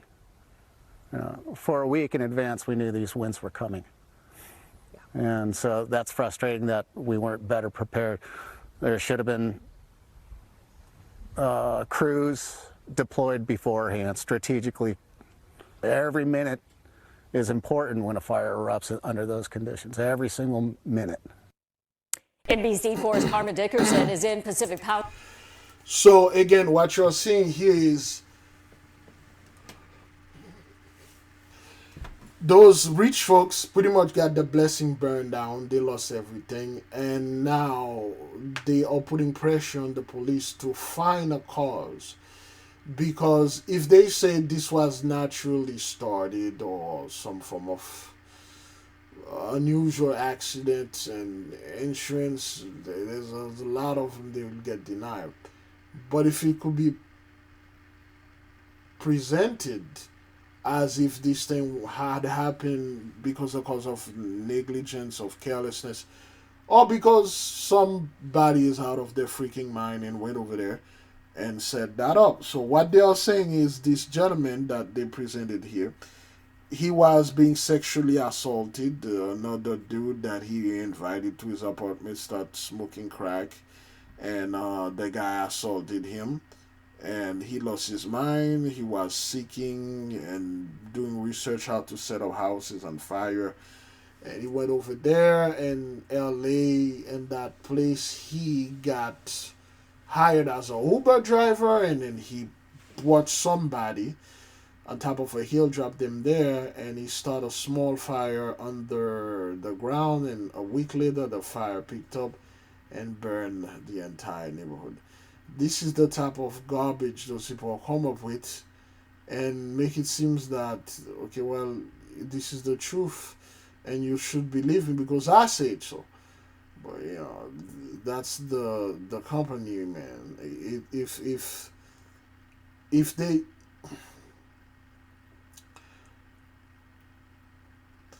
When those people are talking, they just talk with great authority, with an air of confidence. Whatever they say goes. Whatever they say is the truth. Then again, they can't say this is judgment.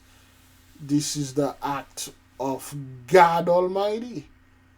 They can say this because insurance usually does not cover the act of God. Let's keep on moving.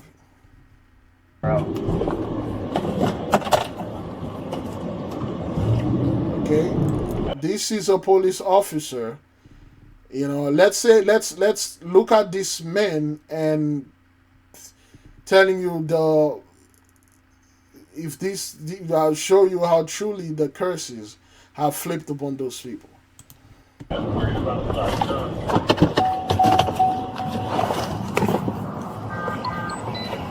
What do you have in your hand? Show me your hands. Okay. Stay in the car. Okay, turn around. Place your hands behind your back.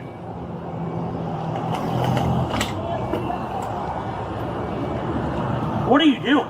I'm filling up gas, can. You understand you're holding it like this, like it's a pistol, right? No, I was showing her to cut the pump on. Okay, but that's not what it looks like to the motoring public on the roadway. I was just showing her the thing to let her know to get the gas. Do you have your ID on you? Yeah. Okay. Can I turn around? Yeah, that's fine. Dang, Right. But you understand, you're holding it like this, and it looks You're holding it like a gun, right? man. No, I'm trying to let her know to pump the gas, bro. Okay. Why you? What the? Let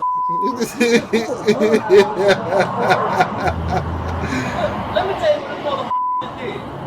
I'm getting it. Man, I'm finna lost the hell out there. 521-775-87. So you got this dude. He was just a citizen pumping gas. He didn't do anything. He just came out and he paid for the gas. He went to the gas station. He waved at the clerk, say, "Hey, the gas, go ahead, pump now." And next thing you know, a gun being pulled on him and said, "Drop it." He dropped things, and luckily this guy was not black. Luckily he was as white as they came. Because if in any instance this fellow was a little bit black or a little bit like look like us, he would have been dead, and they would have found a gun next to him. The narrative would be like, this peaceful officer going to work, pull over to do some gas, and this violent black man tried to rob him, and then he had to defend his life. He was scared for his life, and then he shot and killed him. That would be the story, and everybody would just stand and clap. Okay, well, what about the body camera? Oh, they wasn't working that day. Oh, sometimes they don't work. Yeah. Dude didn't do anything. He was just pumping gas. And the cops saw that. You say, why are you holding like a gun? It's like, yo, I was just, pumping. I was just telling the lady, hey, I'm pumping, turn this thing on. And that's how those guys do. They are so paranoid. They could just walk around and see a black dude walk around and put his hand on his waist and pull a gun, and then they start shooting at him. Come to find out, he had a phone in his waist. The phone vibrates, and then he had a call, and then he picked it up. That was his work calling him, and then by the time he answered the phone, he's dead. Okay. They got to pull the gun on me. The police did. He's on the phone. I held up the thing to let them know I needed to pump the gas. They got cameras down here in Circle K. 775. Okay, those are the. Put your hands in there. Put your hands behind the back. Yeah, what? I'm sure there's cameras. Mr. Rock. I ain't got nothing to say to you, bro. I ain't did. I ain't been detained. I want to go. He didn't do nothing. That's what he's talking like he's a black man. I didn't do anything. I'm just pumping some gas.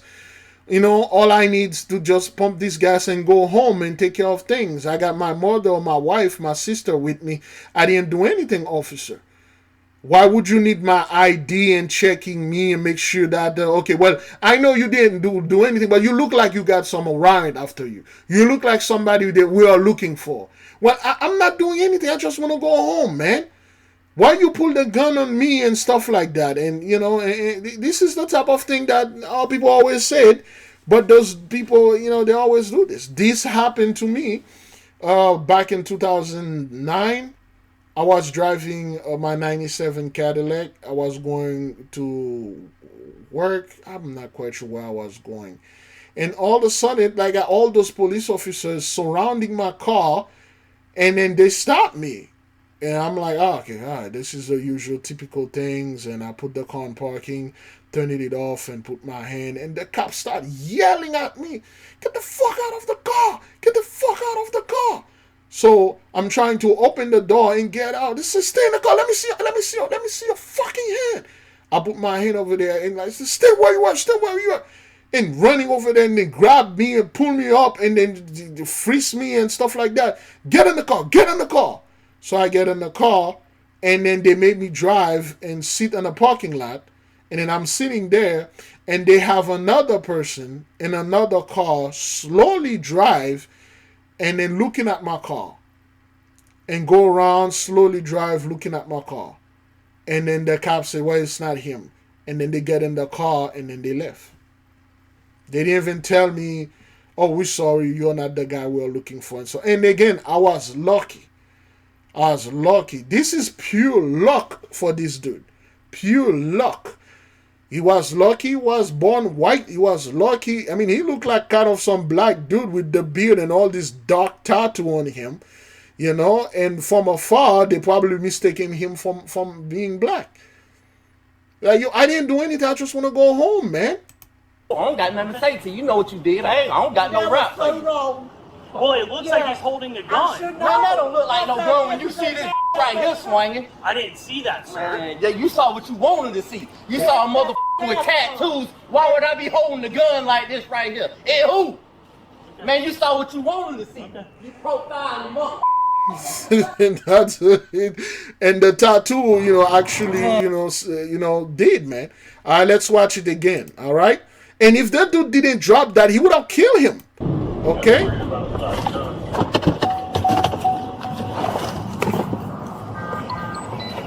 What do you have in your hand? And that guy, he quickly, back off and put this thing because he pulled his gun. Okay? Pull his gun like, yo, drop it. Okay. He Stay in the dropped. car. And he told the wife, turn stay in around. the car or mother or whatever that Place your was. hands behind your back.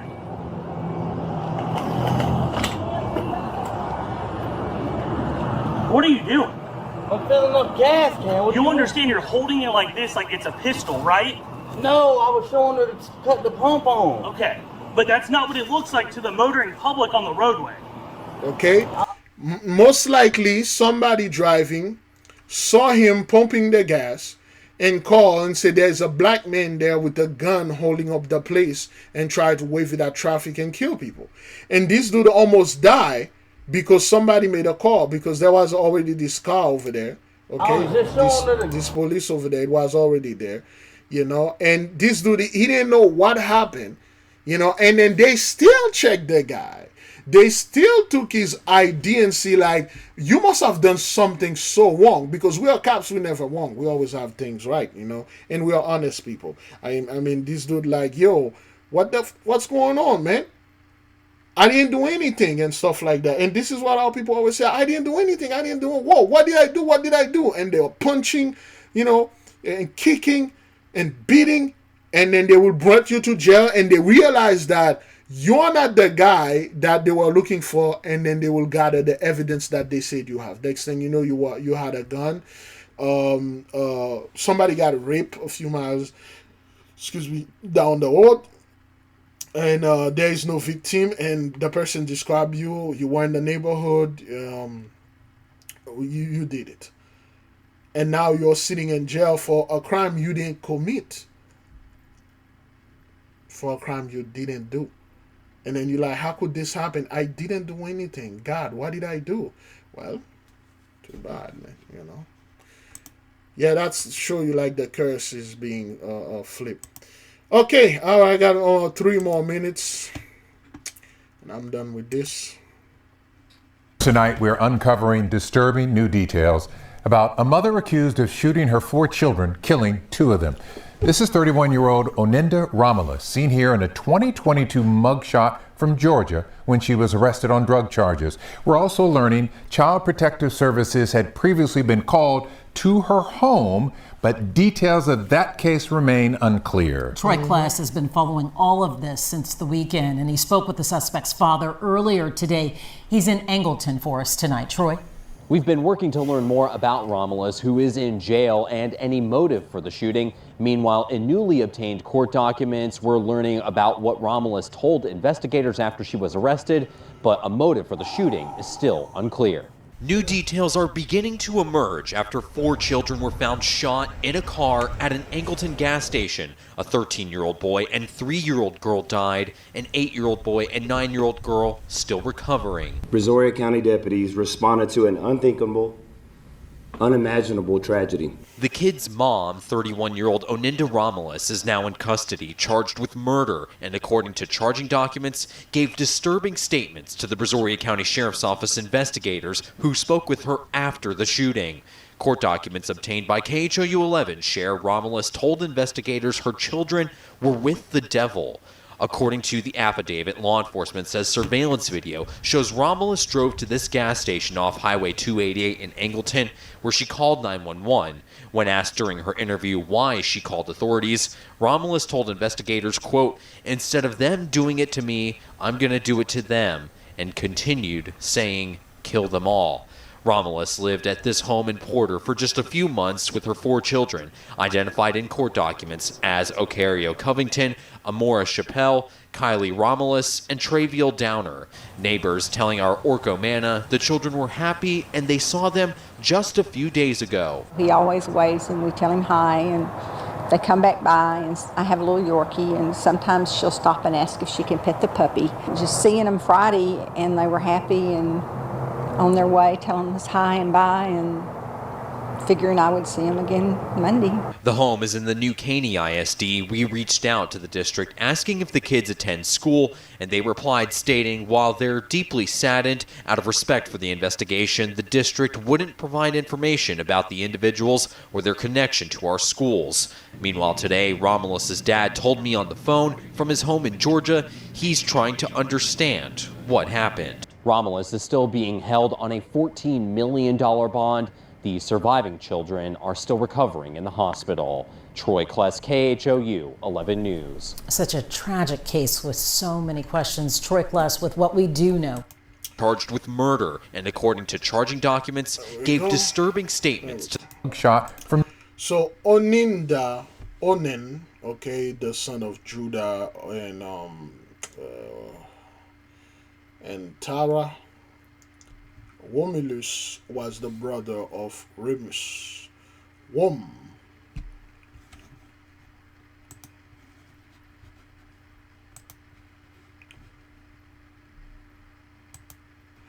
Romulus and Remus.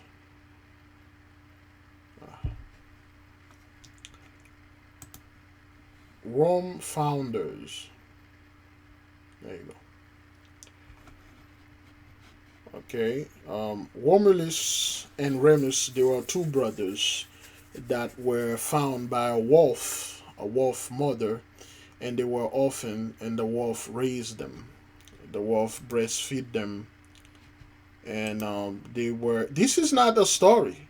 This is actually real. That's how Rome got founded. Those people, those are the two brothers raised by a wolf mother, and they drink her milk. She raised them like animal. They grew up like animal, and then the Holy One empowered them, and then they were able to build Rome, and they destroy our people, enslave our people. So this isn't a legend. This is actually real. It really happened. Okay, and those guys, they were rapists. They put the guy, well, they were a hero and stuff. They weren't hero, and this is not some kind of metaphor. This is real. Okay, this, what they are calling the wolf mother, is actually somewhat a demon-like animal, an animal-like person, okay, that raised them and things like that and stuff. So I'm not gonna go into the whole thing, but Romulus and Remus. So Romulus, Alien Romulus, the movie Alien Romulus, that came out, nice movie, well done, well made, and Alien Romulus, and it's the name of this woman, Romulus, or this is French, Onen was known as a wicked man. Onen hated his brother. Okay, this is a brother thing going on here. Two brothers, a representation of the twins, which Romulus and Remus were twins. Okay, so now Onen is just a female. It's a female name of Onen.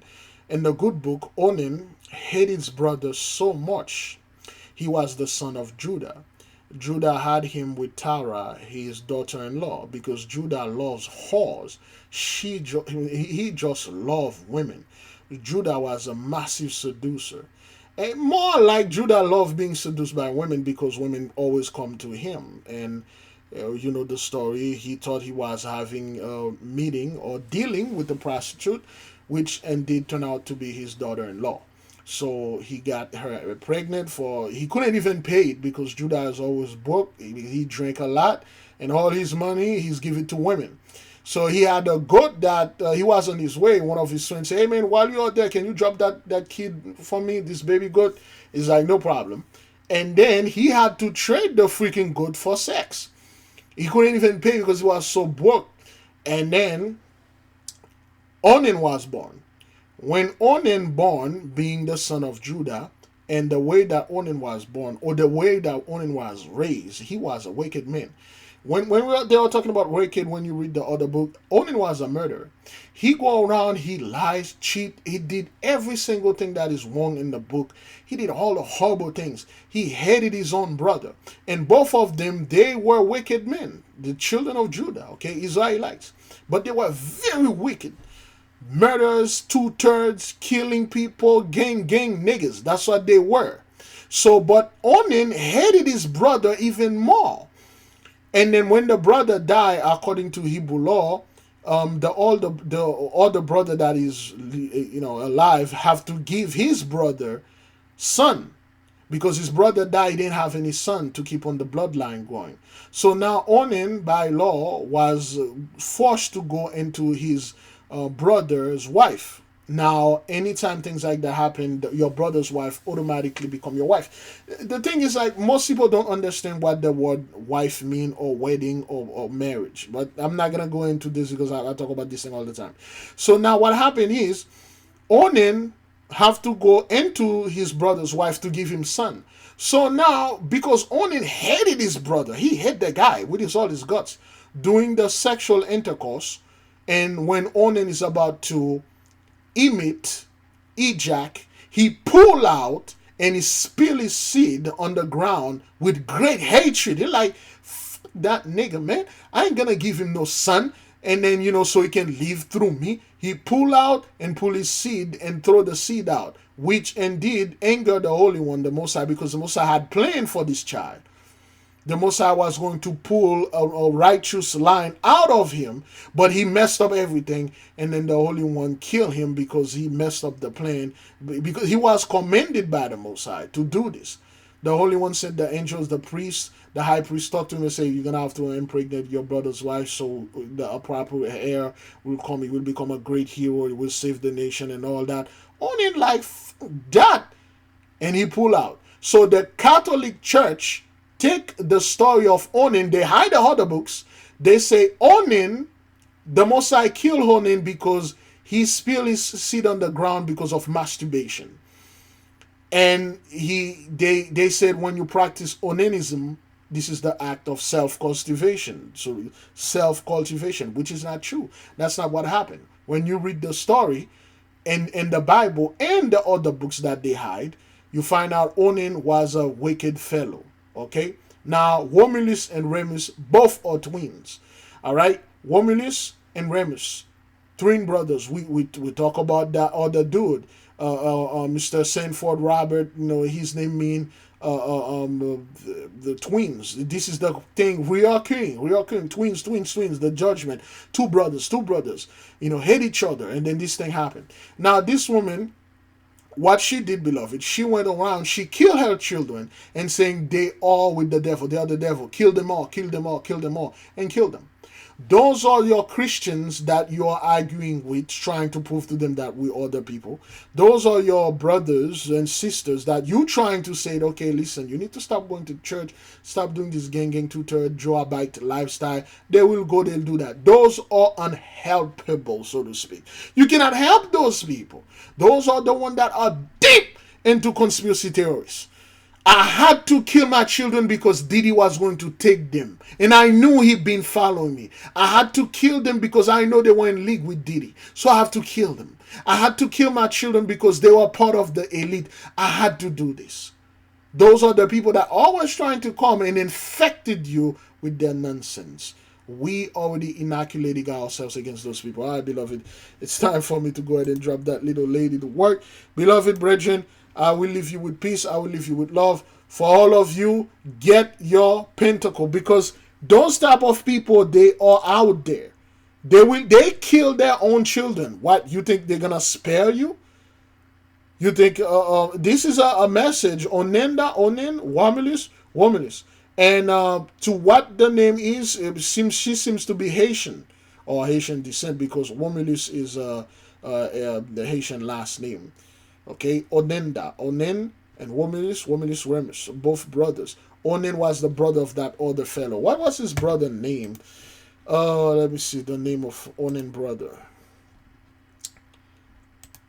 What was Onan brother's name? No, that's this. There you go. Shelah? No. Onan had two brothers, his older brother, who is married to Tamar. Yeah, I believe and Shelah, his younger brother. Yeah, Air was the older brother. He hated the Air, man. Those guys fight all the time, but that's what that is. That's the story. That's the message. Again, we leave you with peace and love. Get our book. Pray. Okay. The fast is coming up. 3 Atlas is in the midst. I really don't talk about this anymore because it's in everybody's face. We will leave you with love. We will leave you with peace. We say shalom. For those of you that want the Michael Pentacle, when we had 3 left so far, another shipment is coming. Do your best. Shalom.